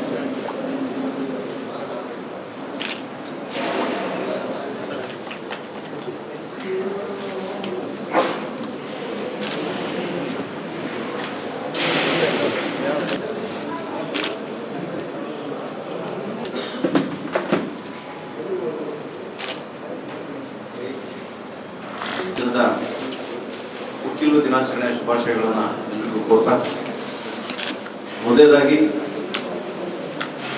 ಈ ಕಾರ್ಯಕ್ರಮದಲ್ಲಿ ನನ್ನ ಸೀನಿಯರ್ ಆಗಿದ್ದಂಥ BM ಚಂದ್ರಸೇನ ಅವರನ್ನು ನೆನೆಸ್ಕೊಳ್ತಾ, ವೇದಿಕೆ ಮೇಲೆ ಆಸೀನರಾಗಿರುವ ಹಾಗೆ ಇಡೀ ದೇಶ ತುಂಬ ನಡೀತಿರುವಂಥ ಕಾರ್ಯಕ್ರಮ. ಅದರಲ್ಲಿ ವಿಶೇಷವಾಗಿ ವಕೀಲರ ಸಮುದಾಯ ಮಾತ್ರನೇ ಆಚರಿಸ್ತಕ್ಕಂಥ ಕಾರ್ಯಕ್ರಮ. ಯಾಕಂದ್ರೆ ಬೇರೆ ಒಂದು ಏನೋ ಕಾರ್ಯಕ್ರಮಗಳನ್ನು ಮಾಡಿದ್ರೆ ಎಲ್ಲರೂ ಕಲ್ತು ಮಾಡ್ತೀವಿ, ಆದ್ರೆ ಇಲ್ಲಿ ಹೆಚ್ಚಿನದಾಗಿ ವಕೀಲರ ಸಮುದಾಯವೇ ಕಲ್ತು ನಾವು ವಕೀಲರ ದಿನಾಚರಣೆಗಳನ್ನು ಆಚರಿಸ್ಕೊಳ್ತಕ್ಕಂಥದ್ದು ಹಿಂದಿನಿಂದ ನಡೆದು ಬಂದಿದೆ. ಅದು ಇತ್ತೀಚಿನ ದಿನಗಳಂತೂ ಬಹಳ ಅದ್ದೂರಿಯಾಗಿ ಚೆನ್ನಾಗಿ ನಡೀತಾ ಇದೆ. ಈ ಸಂದರ್ಭದಲ್ಲಿ ಮುಖ್ಯವಾಗಿ ಈ ಕಾರ್ಯಕ್ರಮಗಳನ್ನು ಆಯೋಜಿಸ್ತಕ್ಕಂಥ ಉದ್ದೇಶ, ವಕೀಲರ ದಿನಾಚರಣೆಯನ್ನು ಆಚರಿಸ್ತಕ್ಕಂಥ ಉದ್ದೇಶ ಏನಂದ್ರೆ ಮ್ಯೂಚುವಲ್ ಎಕ್ಸ್ಚೇಂಜ್ ಏನಿರ್ತಕ್ಕಂಥ ಸೀನಿಯರ್ ಜೂನಿಯರ್ಸ್ ಮಧ್ಯೆ ವ್ಯೂಸ್ ಅನ್ನು ಎಕ್ಸ್ಚೇಂಜ್ ಮಾಡ್ಕೊಳ್ತಕ್ಕಂಥದ್ದು, ಅಥವಾ ಸೀನಿಯರ್ ಆಗಿರ್ತಕ್ಕಂಥ ಅಥವಾ ಜಡ್ಜಸ್ ಇರ್ತಾರೆ, ರಿಟೈರ್ಡ್ ಜಡ್ಜಸ್ ಇರ್ತಾರೆ, ಅಥವಾ ಹೈಯರ್ ಆಫೀಸರ್ಸ್ ಇರ್ತಾರೆ, ಅವ್ರ ಅನುಭವಗಳನ್ನು ಕೇಳಿ ತಿಳ್ಕೊಳ್ತಕ್ಕಂಥದ್ದು. ಸೊ ಬೇಕಾದಷ್ಟು ಜಡ್ಜ್ಮೆಂಟ್ಸ್ ಎಲ್ಲ ಬಂದಿರ್ತದೆ, ಎಲ್ಲದೂ ಕೂಡ ಎಲ್ಲರೂ ಓದಿ ಒಂದೇ ಸರಿ ತಿಳ್ಕೊಳಕ್ ಆಗಲ್ಲ. ಕೇಳಿ ತಿಳ್ಕೊಳ್ತಕ್ಕಂಥ ಅವಕಾಶ ಸಾಕಷ್ಟು ಸರಿ ಸಿಗ್ತಕ್ಕಂಥದ್ದು ಕಡಿಮೆ ಇರುತ್ತೆ, ಓದೋದಕ್ಕೂ ಟೈಮ್ ಆಗದೇ ಇರೋಂಥ ಪರಿಸ್ಥಿತಿಗಳು ಬಹಳ ಜನಕ್ಕೆ ಇರ್ತದೆ. ಸೊ ಹಾಗಾಗಿ ಮುಖ್ಯವಾಗಿ ಕಾರ್ಯಕ್ರಮಗಳನ್ನು ಆಯೋಜಿಸ್ತಕ್ಕಂಥ ಉದ್ದೇಶನೇ ವೃತ್ತಿ ಬಗ್ಗೆ 4 ಮಾತಾಡ್ತಕ್ಕಂಥದ್ದು, ಅದ್ರ ಬಗ್ಗೆ ಗೌರವ ಆಗಿರ್ಬೇಕು, ಏನ್ ಮಾಡ್ತಿದೀವಿ, ಯಾಕೆ ಇರ್ಬೇಕು ಅನ್ನೋದನ್ನ ತಿಳ್ಕೊಳ್ಳೋದಕ್ಕಾಗಿನೇ ಈ ಕಾರ್ಯಕ್ರಮಗಳನ್ನು ಮೊದಲನೇದಾಗ ಆಯೋಜಿಸ್ತಕ್ಕಂಥ. ನಾನು ಅದಕ್ಕಾಗಿನೇ ಹೇಳ್ತೀನಿ, ಪ್ರತಿಯೊಬ್ಬ ವಕೀಲರಿಗೂ ಕೂಡ ಅವರಿಗೆ ಮೊದಲನೇದಾಗ ಒಬ್ಬ ಸೀನಿಯರ್ ಅಂತ ಇರ್ತಾರೆ. 99.99% ಇರ್ತಾರೆ. ಒಬ್ರು ಯಾರು ಇಲ್ಲೇ ಇರ್ಬೋದು, ಇಲ್ಲಿ ಬಿಡ್ರಿ ನಾನು ಬಂದ ತಕ್ಷಣ ಸ್ಟ್ರೈಟ್ ಆಗಿ ಬಂದಿದ್ದೀನಿ ಅಂದ್ರೆ ಏನು ತಪ್ಪಿಲ್ಲ. 99.99% ಪ್ರತಿಯೊಬ್ಬರು ಒಬ್ಬ ಜೂನಿಯರ್ ಆಗಿ ಬಂದಿರ್ತೀವಿ ಅಥವಾ ಸೀನಿಯರ್ ಇಟ್ಕೊಂಡೇ ಬಂದಿರ್ತೀವಿ ಅನ್ನೋದು ನಿಜ. ಆ ದಿಶೆಯಲ್ಲಿ ಯಾವ್ಯಾವ ಆಫೀಸ್ಗಳಲ್ಲಿ ಎಂತೆಂಥ ಕೆಲಸ ಮಾಡ್ತೀವಿ, ಎಂತೆಂಥ ಫೈಲ್ಗಳು ನಮ್ಮ ಕೈಗೆ ಸಿಗ್ತದೆ, ನಾವು ನಮ್ಮನ್ನು ಅವ್ರು ಹೆಂಗೆ ನೋಡ್ಕೊತಾರೆ ಅಥವಾ ನಾವು ಅವ್ರ ಹತ್ರ ಹೆಂಗಿದ್ವಿ ಅದು ಬಹಳ ಮುಖ್ಯ. ನಾನು ಮತ್ತೆ ಹೇಳ್ತೀನಿ, ವಕೀಲಿಕೆ ಒಳಗೆ ಇದು ಅಲ್ಲ ಅಂತಕ್ಕಂಥದ್ದು ಸಾಧ್ಯವೇ ಇಲ್ಲ. ಪ್ರತಿಯೊಂದಕ್ಕೂ ಕೂಡ ಸಾಧ್ಯ ಇದೆ, ಅವಕಾಶ ಇದೆ. ಆದರೆ ನಾವು ಅದಕ್ಕೆ ತಕ್ಕನಾಗಿ ಡೆಡಿಕೇಟ್ ಆಗಿ ಕೆಲಸ ಮಾಡ್ಬೇಕು. ಮೊದಲೇ ತಾನೇ ಸಾಹೇಬ್ರು ಹೇಳಿದ್ರು, ಎಲ್ಲ ಹೇಳ್ಬೇಕಾದ್ರೆ ಯಾರೋ ವಕೀಲರು ಹೇಳಿದ್ರು, ಜೂನಿಯರ್ ಅಡ್ವೊಕೇಟ್ ಹೇಳಿದ್ರು, ಏನಂತ ಪೈಲೆ ಮುಟ್ಟಕ್ಕೆ ಕೊಡಲ್ಲ. ನಿಜ. ಯಾಕೆ ಕೊಡಲ್ಲ ಅಂದರೆ ಕೆಲವು ಕಡೆ ನಾವು ಅದಕ್ಕೆ ಅವ್ರಿಗೆ ಇನ್ನೂ ನಂಬಿಕೆ ತುಂಬಿರಲ್ಲ ಅಂತ ಹೇಳಿದ್ರಲ್ಲ, ಅದೇ ಮುಖ್ಯ ಬಂದಿತ್ತು. ನಾನು ಒಂದು ಅನುಭವವನ್ನು ಹೇಳ್ತೀನಿ, ಎಲ್ರಿಗೂ ಕೂಡ ನನಗಿಂತ ಜೂನಿಯರ್ಸ್ ಬಂದಿರ್ತಕ್ಕಂಥವ್ರು ಅವಶ್ಯಕತೆ ಇರ್ತಕ್ಕಂಥವ್ರಿಗೆ ಮಾತ್ರ ಅಂತ ತಗೊಳ್ಳಿ. ಎಲ್ಲಿ ನಾವು ತಿರುಗಿದ ತಕ್ಷಣ ನಾನೇ ಕಾಣ್ತೀನೋ ಅವಾಗ ಮಾತ್ರ ನನಗೆ ನನ್ನ ಸೀನಿಯರ್ ಫೈಲ್ ಕೊಡ್ತಾರೆ. ನಾನು ತಿರುಗಿದ ತಕ್ಷಣ ಅವನೇ ಕಾಣಬೇಕು, ಅವಾಗಲೇ ಫೈಲ್ ತಗೊಳಪ್ಪ ಅಂತ ಕೊಡೋದು. ಸೀನಿಯರ್ ಕೋರ್ಟಲ್ಲೇ ಕುಂತಿದ್ದು ಜೂನಿಯರ್ ಎಲ್ಲೋ ಟೀ ಕೊಡ್ಕೊಂಡು ಹೋದ್ರೆ ಕರೆದು ಕೊಡ್ತಾರ? ಸಣ್ಣದಾಗಿ ಯೋಚನೆ ಮಾಡೋಣ. It's A fact. ನಮ್ಮ ಸೀನಿಯರ್ ಕೊಡಲ್ಲ, ನಮ್ಮ ಸೀನಿಯರ್ ಕಲ್ಸಲ್ಲ ಅಂತ ಬ್ಲೇಮಿಗೆ ಬದಲಾಗಿ ನಾನೇನ್ ಮಾಡಿದೆ? ಅದರಿಂದ ಕಾಲ್ ತುಳಿದ್ರು ನನಗೆ ತುಳಿಬೇಕು, ಕಾಲ್ ತಗಲಿದ್ರು ನನಗೆ ತಗಲಬೇಕು ಅನ್ನೋಷ್ಟು ಹತ್ರದಲ್ಲಿದ್ದರೆ ಮಾತ್ರ ಫೈಲ್ಗಳು ಕೊಡ್ತಾರೆ, ಫೈಲ್ಗಳು ಮಾಡ್ತಕ್ಕಂಥ ಸಾಧ್ಯ ಆಗ್ತದೆ, ಕಲಿತೀವಿ ಅನ್ನೋದು ನನ್ನ ಅಭಿಪ್ರಾಯ, ಜೊತೆಗೆ ಅನುಭವ ಕೂಡ. ನಾನು ಯಾಕೆ ಹೇಳ್ತೀನಿ ಅಂದ್ರೆ, ನಾನು 2000 ಇಸ್ವಿನಲ್ಲಿ ನಮ್ಮ ಕಲೀಗ್ಸ್ ಎಲ್ಲ ಭಾಳ ಜನ, ಇವತ್ತು ಇರೋರೆಲ್ಲರೂ ಕೂಡ ಒಂದೇ ಟೈಮಲ್ಲಿ ಎನ್ರೋಲ್ಮೆಂಟ್ ಆಗಿ ಬಂದಿರೋ ನಾವೆಲ್ಲರೂ ಕೂಡ ಭಾಳ ಜನ ಇದು. ನಾವು ಆಫೀಸ್ಗೆ ಹೋದಾಗ ನಾನು ಇವತ್ತು ನಡೆಸ್ಕೊಳ್ತೀನಿ, ನಾನು ಜೂನಿಯರ್ಸ್ ಹತ್ರ ಹೇಳಿದ್ದೀನಿ, ನನ್ನ ಫ್ರೆಂಡ್ಸ್ ಹತ್ರ ಕೂಡ ಸುಮಾರು ಸರಿ ಮಾತಾಡ್ತೀನಿ. ನಾನು ಮೊದಲನೇ ದಿವಸ ನನ್ನ ಆಫೀಸ್ಗೆ ಹೋದಾಗ ನಮ್ಮ ಸೀನಿಯರು ಒಂದು ವೈಟ್ ಪೇಪರ್ ಕೊಟ್ಟರು. ಅವರು ನಮಗೆ ಡಿಸ್ಟ್ರಿಕ್ಟ್ ರಿಲೇಟಿವ್ ಕೂಡ, BM ಚಂದ್ರಸೇನ್ ಅವರು ಒಂದು ವೈಟ್ ಪೇಪರ್ ಕೊಟ್ಟು ಒಂದು ಕಾಪಿ ಅಪ್ಲಿಕೇಶನ್ ಬರೀತೇನಪ್ಪ ಅಂದರು. ಏನೋ ಬರೀತೀಯ ಕಾಪಿ ಅಪ್ಲಿಕೇಶನ್ ಅಂತ. ನನಗೆ ಏನು ಗೊತ್ತೇ ಇಲ್ಲ, ಮೊದಲನೇ ದಿನ ಕೋರ್ಟ್ ಹೆಸರಿಗೆ ಬರೀಬೇಕಂತ ಗೊತ್ತಿಲ್ಲ. ಇಲ್ಲ ಬಜ್ಜೆ ಹೇಳಿ ಬರೀತೀನಿ ಅಂದೆ. ಪೆನ್ ಇಸ್ಕೊಂಡೆ, ಬರೋದು. ನಾನು ಕನ್ನಡ ಮೀಡಿಯಂ ಓದ್ಕೊಂಬಂದು ಅಂದ್ಕೊಂಡು ಇಲ್ಲ ಅಂತಲ್ಲ. ಇಲ್ಲಿ honourable court of senior civil judge and JFC ಬರ್ಕೊಳಪ್ಪ. ಅವಾಗಿನ JFC ಇಲ್ಲ, senior civil judge and CJM ಅಂತ ಬರೀರಿ ಅಂತ ಹೇಳಿದ್ರು. ಅರೆ ನನಗೆ ಗಂಧ ಇಲ್ಲ, ನಾನೇನು ಬರೀಬೇಕು ಅಂತ 2 ಸರಿ ಅಂದೆ. ನಮ್ಮ ಸೀನಿಯರ್ ಒಂದು ಮಾತು ಹೇಳಿದ್ರಿ, ಅದು ಎಷ್ಟು ಕಟು ಸತ್ಯ ಅಂದ್ರೆ, ಏನಪ್ಪ ನೀನು ಡಿಕ್ಟೇಷನ್ ಕೊಡೋದು ಕಲ್ಲ ಕುಂಟೆ ಹೊಡೆದಂಗೆ ಆಗ್ತತ್ತಲ್ಲೋ ಅಂದ್ರು. ಹೊರಳಿದ್ದು ಎಷ್ಟು ಚೆನ್ನಾಗಿತ್ತು ಅಂದ್ರೆ, ಕಲ್ಲ ಕುಂಟೆ ಹೊಡೆದಾಗ ಹೆಂಗೆ ಕಟ ಕಟ ಅಂತ ಹಂಗಾಗ್ತಲ್ಲಪ್ಪ, ನೀನು ಯಾವಾಗ ಕಲಿಬೇಕು ಅಂತ ಮೊದಲನೇ ದಿವಸದ ಮಾತು ನಾನು ಹೇಳೋದು. ನಿಜಕ್ಕೂ ಕೂಡ ನಾನು ಇರೋವರೆಗೆ ಅದು ಮರೆಯಲ್ಲ. 2 ದಿವಸ ನನ್ನ ಕೆಲಸ ಚಾಲು ಆಯ್ತು. 3ನೇ ದಿವಸ ಅಷ್ಟೊತ್ತಿಗೆ ಅಲ್ಲೊಂದು ರಿಪೋರ್ಟ್ ತಗೊಳ ಅಂತ ಅಂದ್ರು. ರಿಪೋರ್ಟ್ ಯಾವುದು ಅಂದ್ರೆ ಜಸ್ಟಿಸ್ ಕೃಷ್ಣಯ್ಯ ಸಾಹೇಬ್ರ judgment. I think 1971 supreme court page 2424 ಇರ್ಬೇಕು ಅನ್ಸುತ್ತೆ, if I am not wrong. ಆದ್ರೆ ಒಂದು ಜಡ್ಜ್ಮೆಂಟ್ ಅನ್ನ ತೆಗೆದು ಓದಪ್ಪ ಅಂದ್ರು. ನಾನು ಬುಕ್ ಕೊಟ್ಟು ತೆಗಿ ಜಡ್ಜ್ಮೆಂಟ್ ಅಂತ ನಾನು ಹೆಂಗ್ ತೆಗಿಬೇಕು ನನ್ಗೆ ಗೊತ್ತಿಲ್ಲ. ಇದೇನು ಪಾಠ ಅಲ್ಲ, ಶ್ರೀರಾಮ ಅಲ್ಲಿದ್ದ ಅಥವಾ ಪಾಠ ತೆಗಿಯಕ್ಕೆ ಪಾಠ ಅಲ್ಲ. ಜಡ್ಜ್ಮೆಂಟ್ ತೆಗೆದು ಓದ್ಬೇಕು. ಓದಪ್ಪ ಅಂತ ತೆಗಿ ಒಂದು ಜಡ್ಜ್ಮೆಂಟ್ ಅಂದ್ರು. ನನಗೆ ಬರಲಿಲ್ಲ, ನಾನು ಸುಮ್ಮನೆ ಹುಡುಕಾಡ್ತಿದ್ದೆ. ಅವ್ರು ಕಳೆದು ಹೇಳಿದ್ರು, ಬಾಯ್ ನೋಡಿ ಹಂಗಲ್ಲ ತೆಗೆಯೋದು, ನೀನು ಇಡೀ ಬುಕ್ನಾಗ ಏನೈತೆ ಅನ್ನೋದನ್ನ ಮೊದಲು ಡಿಕ್ಟಮ್ಸ್ ಅಂತ ಬರ್ದಿರ್ತಾರೆ ಫಸ್ಟ್ಗೆ, ನೀನು ಅಲ್ಲಿ ಹೋಗು, ಆ ಕೇಸ್ ಹೆಸರು ನೋಡು, ವಿಷಯ ಹೇಳಿದ್ರೆ ಅಲ್ಲಿರ್ತದೆ. ಇಲ್ಲಿ ಬ್ಲಾಕ್ ಲೆಟರ್ ಬರೆದು ಬಿಟ್ಟಿರ್ತಾರೆ. ಆಮೇಲೆ ನೀನು ಪೇಜ್ಗೆ ಹೋಗ್ಬೇಕು. ನೀನು ಡೈರೆಕ್ಟ್ ಪೇಜ್ ಹೋದ್ರೆ ಸಿಗೋದಿಲ್ಲಮ್ಮ ಅಂತ ಅವ್ರು ಹೇಳಿದ್ರು. ಅವ್ರು ಹೇಳಿ ಆ ಜಡ್ಜ್ಮೆಂಟ್ ಓದಪ್ಪ ಅಂದ್ರು. ಅದು ಎಷ್ಟು ಚೆನ್ನಾಗಿತ್ತು ಅಂದ್ರೆ, ನಾನು ಈಗಲೂ ಕೂಡ ಪೂರ ಬರ್ತದಿಲ್ಲ ಗೊತ್ತಿಲ್ಲ. ಅದೊಂದು ಎಕ್ಸಿಕ್ಯೂಷನ್ ಪಿಟಿಷನ್ ಅಲ್ಲಿ ಆಗಿರುತ್ತೆ ಜಡ್ಜ್ಮೆಂಟ್ ಅನ್ನು ಡಿಕ್ಟಮ್ ಓದಿಸಿದ್ರು ನನ್ನ ಹತ್ರ. ಏನಿತ್ತು, the tautology of litigative addiction of the poor peoples rules the country into poor, for which both bar and the bench had its own role to cure the deleterious tendency of launching vexatious suits ಅಂತ ಬರೆದಿತ್ತು. ಅವ್ರು ಯಾಕೆ ಓದಿಸಿದ್ರು ಅಂತ ಇವತ್ತು ನನಗೆ ಅನ್ನಿಸ್ತಾ ಇದೆ. ನಾನು ಇನ್ನೂ ವಕೀಲನಾಗಿ ಬಂದಿದ್ದೇನೆ, 3 ದಿವಸ ಓದಿಸಲು ಜಡ್ಜ್ಮೆಂಟ್. ಇಡೀ ಅರ್ಥ ಎಲ್ಲರಿಗೂ ನಮ್ಗೆಲ್ಲರಿಗೂ ಗೊತ್ತಾಗಿದೆ. ಅಂದ್ರೆ ಅರ್ಥ, ತಮ್ಮ ಕೇಸ್ ತಗಂತೀಯ, ನಡೆಸ್ತೀಯ, ಎಲ್ಲ ಮಾಡು, ಆದ್ರೆ ಈ ಕೇಸ್ ಏನಾಗುತ್ತೆ ಅಂತ ಮೊದಲ ದಿವಸ ಯೋಚನೆ ಮಾಡು. ಏನಾಗ್ಬೋದು ಅನ್ನೋದನ್ನ, ಏನಾಗುತ್ತೆ ಅಂತ ಅಡ್ವೈಸ್ ಮಾಡೋಣ, ಏನಾಗ್ಬೋದು ಅಂತ ಅಡ್ವೈಸ್ ಮಾಡು. ಇದ್ರಲ್ಲಿ ಏನು ಇಲ್ಲ ಅನ್ಸಿದ್ಮೇಲೆ ಹಾಕ್ಬೇಡ್ರಿ ಅಂತ ಅಡ್ವೈಸ್ ಮಾಡು. ಆದ್ರೆ ಫೈಲ್ ಬಂತು ಅಂತ ಎಲ್ಲದನ್ನು ಫೈಲ್ ಮಾಡಿದ್ರೆ rules the country into poor, ಅದನ್ನೇ ಅವರು ಹೇಳಿದ್ದವರು. ಈ ದೇಶದ ಬಡತನ ಮೊದಲೇನೆ ನಾವೇನಾದ್ರೂ ಹಂಗೆ ಸಾಧಿಸ್ಬಿಟ್ಟಿದ್ದೆ, ಅಂದ್ರೆ ವೆಕ್ಸಿಷಿಯಸ್ನೆಲ್ಲ ಫೈಲ್ ಮಾಡ್ತಾ ಹೋದ್ರೆ ಬಡತನದ ಪಾತಾಳಕ್ಕೆ ಹೋಗ್ಬಿಡುತ್ತೆ ಈ ದೇಶ. ಯಾಕಂದ್ರೆ ನಮ್ಮ ಕೈಲಿ ಇರೋದು ಕಟ್ಟೋದು ಬೆಳೆಸೋದು ಎರಡೂ ಕೂಡ ನಮ್ಮ ಕೈಲಿ ಇರುತ್ತೆ. ಆದ್ರಿಂದ ಇದು ಹಿಂಗೆ ಇರಬೇಕು. ಯಾಕಂದ್ರೆ ಬಹುಶಃ ಯಾವುದೇ ಡಿಪಾರ್ಟ್ಮೆಂಟ್ ಅಲ್ಲಿ ಯಾವುದೇ ಅಫಿಷಿಯಲ್ ಮುಂದೆ, ಈವನ್ ತನ್ನ ಹೆಂಡತಿ ಮುಂದೆ ಕೂಡ ಹೇಳಕ್ ಆಗದೆ ಇರುವಂತ ಸತ್ಯಗಳನ್ನ ಅಥವಾ ವಾಸ್ತವಾಂಶಗಳನ್ನ, ಅವನ ಸಮಸ್ಯೆಗಳನ್ನ ವಕೀಲರ ಮುಂದೆ ಮಾತ್ರ ಬಂದು ಪ್ರತಿಯೊಬ್ಬ ಕ್ಲೈಂಟ್ ಹೇಳ್ತಾನೆ. ಬೇರೆ ಯಾರ ಮುಂದೆ ಹೇಳಕ್ ಸಾಧ್ಯ ಇಲ್ಲ. ಬಟ್ ಎಕ್ಸೆಪ್ಟ್ ಡಾಕ್ಟರ್ ಮುಂದೆ ಏನ್ ಹೇಳ್ಬೋದು, ಕಾಯಿಲೆ ಬಗ್ಗೆ ಹೇಳ್ಕೋಬಹುದು, ಆದ್ರೆ ಜೀವನದ ಬಗ್ಗೆ ಹೇಳ್ತಂತ ನಮ್ಮ ಹತ್ರ. ಅಂತ ಪವಿತ್ರವಾದಂತ ಕಾರ್ಯ, ಪವಿತ್ರವಾದಂತ ಪ್ರೊಫೆಷನ್ ನಮ್ದು, ಬೇರೆ ಯಾರಿಂದ ಸಾಧ್ಯ ಇಲ್ಲ. ನಾಳೆ ನನ್ನ ಹೆಂಡತಿ ಏನ್ ತಂದಿಟ್ಟಿದ್ದೀನಿ ಅನ್ನೋದನ್ನ ಅವಳಿಗೆ ಗೊತ್ತಿರೋ, ಅಂತ ಹೇಳಿ ಒಂದು ಬಿಲ್ ಬರ್ಸಿರ್ತಾನೆ, ನಾನು ಸಸ್ಪೆಂಡಿಗೆ ಹೋಗ್ಬೇಕು ಆಸ್ತಿ ಅಂತ. ಯಾರಿಗೂ ಇದೆ ಈ ಪ್ರಿವಿಲೇಜು? ಯಾರ ಹತ್ರ ತಾನೇ ಬಂದು ಹೇಳಕ್ ಸಾಧ್ಯ ಇದೆ ಜಗತ್ತಿನೊಳಗೆ? ಹೇಳ್ರಿ ನೋಡೋಣ. So this is how your profession is I Nobel always. ಆದ್ರಿಂದ ಎಲ್ಲದನ್ನು ಕೂಡ ಹಿಂಗೆ ಜೀವನ ಮಾಡ್ತೀವಿ ಅಂತ ಹೇಳಕ್ ಆಗಲ್ಲ. ಮನುಷ್ಯ ತಪ್ಪು ಮಾಡ್ತಾನೆ, ಮಿಸ್ಟೇಕ್ ಆಗುತ್ತೆ. ಅದಕ್ಕೆ ಎರ್ ಈಸ್ ಹ್ಯೂಮನ್ ಅಂತ ಹೇಳ್ತಾರೆ. Human is not err, err is human. ಯಾಕೆ ಜಗತ್ತಾಗ ತಪ್ಪು ಅಂತ ಮಾಡಿದ್ರೆ ಮನುಷ್ಯ ಮಾತ್ರನೇ ಮಾಡಕ್ ಸಾಧ್ಯ, ಬೇರೆ ಯಾವ ಜಗತ್ತಿನ ಯಾವ ಪ್ರಾಣಿ ಪಕ್ಷಿಗಳು ಮಾಡಕ್ ಸಾಧ್ಯವೇ ಇಲ್ಲ. ಯಾಕೆ ನಮಗೆ ಬುದ್ಧಿ. ಅದರಿಂದ ತಪ್ಪಾಗಲಿ, we should rectify ourselves. ಎಲ್ಲದೂ ನನಗೆ ಗೊತ್ತಿರ್ಬೇಕಂತಿಲ್ಲ, ಗೊತ್ತಿದ್ದರೆ ಕೇಳಿ ತಿಳ್ಕೊಂಡ್ರೆ ತಪ್ಪಿಲ್ಲ. ಈ ಪ್ರೊಫೆಷನ್ ಇಂದ ಒಂದು ವಿಶೇಷ ಏನಂದ್ರೆ, ಎಲ್ಲೆವರೆಗೂ ಕೇಳಿ ತಿಳ್ಕೊಂತ ಮನಸ್ಸು ಬರಲ್ಲ, ಅಲ್ಲೇವರೆಗೂ ಹೇಳ್ತಕ್ಕಂಥ ಬುದ್ಧಿನೂ ಬರಲ್ಲ, ತಿಳ್ಕೊಂಡು ಕೆಲಸ ಮಾಡಕ್ಕೂ ಬರಲ್ಲ. ಕೇಳಿ ತಿಳ್ಕೊಳ್ಳೋಂಥ ಮನಸ್ಸು ಮೊದಲು ಬರಬೇಕು. ಎಲ್ಲದೂ ನನಗೆ ಗೊತ್ತು ಅಂದ್ರೆ ತಪ್ಪು. ಯಾಕಂದ್ರೆ ಇಲ್ಲಿ ಓದಬೇಕು. All advocates are always students, ಎಲ್ಲವರೆಗೂ ಟಿಲ್ ದೇರ್ ಬ್ರೀತ್. ಓದ್ಬೇಕಾರಿಂದ ಹಿಡಿದು ಕೂಡ ಸಾಯವರಿಗೆ ಕೂಡ ಅಡ್ವೊಕೇಟ್ ಆಗಿ ಅವ್ರು ಓದ್ತಾನೆ ಇರ್ತಾರೆ. ಇದು ಮತ್ತೆ ನನ್ನ ಸೀನಿಯರ್ನ ನಾನು ಕೊನೆ ದಿವಸದ ಕ್ಷಣ ಹೇಳ್ತೀನಿ. ನಮ್ಮ ಸೀನಿಯರ್ ತೀರೋಗಿದ್ದ ದಿವಸ 27/2/2016 ತಾರೀಕು ದಿವಸ ಬೆಳಿಗ್ಗೆ 11 ಗಂಟೆಗೆ ನಮ್ಮ ಸೀನಿಯರ್ ತೀರೋದು. ಸರ್ ಅವ್ರು ಬೆಳಿಗ್ಗೆ 9 ಗಂಟೆಗೆ ನನಗೆ ಫೋನ್ ಮಾಡಿದರೆ ಅವ್ರ ಆಫೀಸಿಗೆ ಬಂದು, ಇವತ್ತು ಒಂದು ಫಸ್ಟ್ ಎಡಿಜೆ ಕೋರ್ಟಲ್ಲಿ ಖಾನ್ ಲಿಯಾಕತ್ ಅಲಿ ಖಾನ್ ಅಂತ ಅಡಿಷನಲ್ ಡಿಸ್ಟ್ರಿಕ್ಟ್ ಜಡ್ಜ್ ಇದ್ರು ನಮ್ಮಲ್ಲಿ. ಟ್ರಮಂಡಸ್ ಜಡ್ಜ್ ಬಿಡಿ, ಅದು ಬೇರೆ ವಿಚಾರ. ಅವ್ರದ್ದು ಕೆಲಸ ಮಾಡೋದೇ ಒಂದು ಧೈರ್ಯ ಅಂತ ಬರ್ತಿತ್ತು. ಅಲ್ಲೊಂದು ಅಪೀಲ್ ಐತ್ ಕಣ, ಬಂದು ಆರ್ಗ್ಯುಮೆಂಟ್ ಮಾಡಪ್ಪ ಅಂದ್ರು. ಆ ಫೈಲ್ ನನಗೆ ಇಲ್ಲಿ ಕೊಟ್ಟಿದ್ರು. ಓದ್ಕೊಂಬ ನೀನು ಅಂತ. ನಾನು ತಗೊಂಡು ಫೈಲ್ ಇಟ್ಕೊಂಡು ಬಸ್ನಾಗ ಹೋಗ್ತಾ ಇದ್ದೀನಿ, ಅಲ್ಲಿಂದ ನನ್ನ ಕಲಿಗೆ ಅಶೋಕ್ ಅಂತ ಇದ್ದಾರೆ ಈಗಲೂ ಕೂಡ, ನಮ್ಮ ಸೀನಿಯರ್ ಆಫೀಸ್ನಾಗ ಇದ್ದವ್ರು. ಅವ್ರು ಫೋನ್ ಮಾಡಿದ್ರು, ಸರ್ ಸೀನಿಯರ್ ಎಕ್ಸ್ಪೈರ್ ಆಗ್ಬಿಟ್ಟು ಸರ್ ಅಂತಾರೆ. ಏನು ನಂಬೇಕ್ರಿ, 9 ಗಂಟೆಗೆ ಫೋನ್ ಮಾಡಿದ್ರೆ ಅವ್ರ ಫೋನ್ಗೆ ಮಾತಾಡಿದ್ರು, ನಮ್ಮ ಅಶೋಕ್ ಫೋನ್ಗೆ. ಆದ್ರೆ ಅದಕ್ಕೆ ಹೇಳ್ತೀನಿ ನಾನು, 9 ಗಂಟೆಗೆ ಹೋಗ್ಬೇಕಾದ್ರೆ ಕೂಡ ಫೈಲ್ ನೋಡ್ಬಿಟ್ಟು ಇದು ತಗೊಂಬಲ್ಲಿ ಬರ್ತೀನಿ ಕೋರ್ಟ್ಗೆ ಅರ್ಗ್ಯುಮೆಂಟ್ ಮಾಡಕ್ಕೆ ಅಂತ ಹೇಳಿ ಇಲ್ಲೊಂದು ಫೈಲ್ ತಗೊಂಡು ಅರ್ಗ್ಯುಮೆಂಟ್ ಮಾಡೋದು ಹೇಳ್ತೀವಿ ಅಂದ್ರೆ is it not a student life? ಇದಂತಾರೆ ಎಂತಾರಂದ್ರೆ ಎಲ್ಲ ಸೀನಿಯರ್ಸ್ ಕೂಡ ಇವತ್ತು ಮಾತಾಡೋದಲ್ಲ, ತಮ್ಮಣ್ಣವರಲ್ಲಿ AC ಅವರು, DC ಅವರು, ಆಮೇಲೆ SPR ಬರೀ ಇಂಥವ್ರೆಲ್ಲ ಸೀನಿಯರ್, ಅವ್ರನ್ನೆಲ್ಲ ನೆನೆಸ್ಕೋಬೇಕು ನಾವು. CS ಹನುಮಂತರಾವ್ ಸಾಹೇಬರು ಅಂದ್ರೆ BNLR ಸೀನಿಯರ್, ಅವರೆಲ್ಲ ಸೀನಿಯರ್ ಅಡ್ವೊಕೇಟ್ಸು, ಅವ್ರು ಆ ಕೇಸ್ಗಳಿಗೆಲ್ಲ ಇರೋ. ಆಮೇಲೆ CSK ಅವರು. ಸರ್ ನಾನು ಯಾಕೆ ಹೇಳ್ತೀನಿ ಅಂದ್ರೆ, ಅವತ್ತ ದೊಡ್ಡವರಲ್ಲಿ ಏನೋ ಮಾಡೋ ನಾವು ಕುತ್ಕೊಂಡು ನೋಟ್ ಮಾಡ್ಕೊಳ್ಳೋದು ನನಗೊಂದು ಅದೃಷ್ಟ. ಅವ್ರ ಅಗೇನ್ಸ್ಟಾಗ ನಾನು ಆರ್ಗ್ಯುಮೆಂಟ್ ಮಾಡ್ತೀನಿ, ಅಥವಾ ಸಾರಿ ಅವ್ರ ಕೇಸಲ್ಲಿ ನಾನು ಆರ್ಗ್ಯುಮೆಂಟ್ ಮಾಡ್ತೀನಿ, ನಾನು ಎವಿಡೆನ್ಸ್ ಮಾಡ್ತೀನಿ ಅಂದ್ರೆ ನಾನು ಎಲ್ಲಿರ್ಬೇಕಕ್ಕ? ಅದು ಬರಬೇಕು ಅಂದ್ರೆ ನಾವು ಆ ರೀತಿ ಕೆಲಸ ಮಾಡೋಕ್ಕೆ ಮಾತ್ರನೇ ಬರ್ತದೆ. ಯಾಕೆ ಹೇಳ್ತೀನಿ ಅಂದ್ರೆ, ನಮಗೆ ನಾನಂತೂ ಈಗಲೂ ಹೇಳ್ತೀನಿ, ಬಹಳ ಜನ ಸೀನಿಯರ್ಸ್ ಅವ್ರು ನೋಡಿದ ತಕ್ಷಣ ಅನ್ಸೋದು ಇವ್ರಂಗೆ ನಾನು ಯಾಕೆ ಇರಬಾರ್ದು ಸರ್. ಎಲ್ಲವರೆಗೂ ಅಂದ್ರೆ ನಾವು ಮಾಡೋಂಥ ಕ್ರಾಫ್ಟ್ ಇಂದ ಹಿಡಿದು ಅವ್ರು ಹಾಕೋದು ಬಟ್ಟೆ ಹಾಕೋ ಶೂಸ್ ಇಂದ ಕೂಡ ನಮ್ಮನ್ನು ಅಬ್ಸರ್ವೇಷನ್ ಮಾಡ್ತಾರೆ ಜನ ಇವತ್ತು, ಅಷ್ಟರ ಮಟ್ಟಿಗೆ.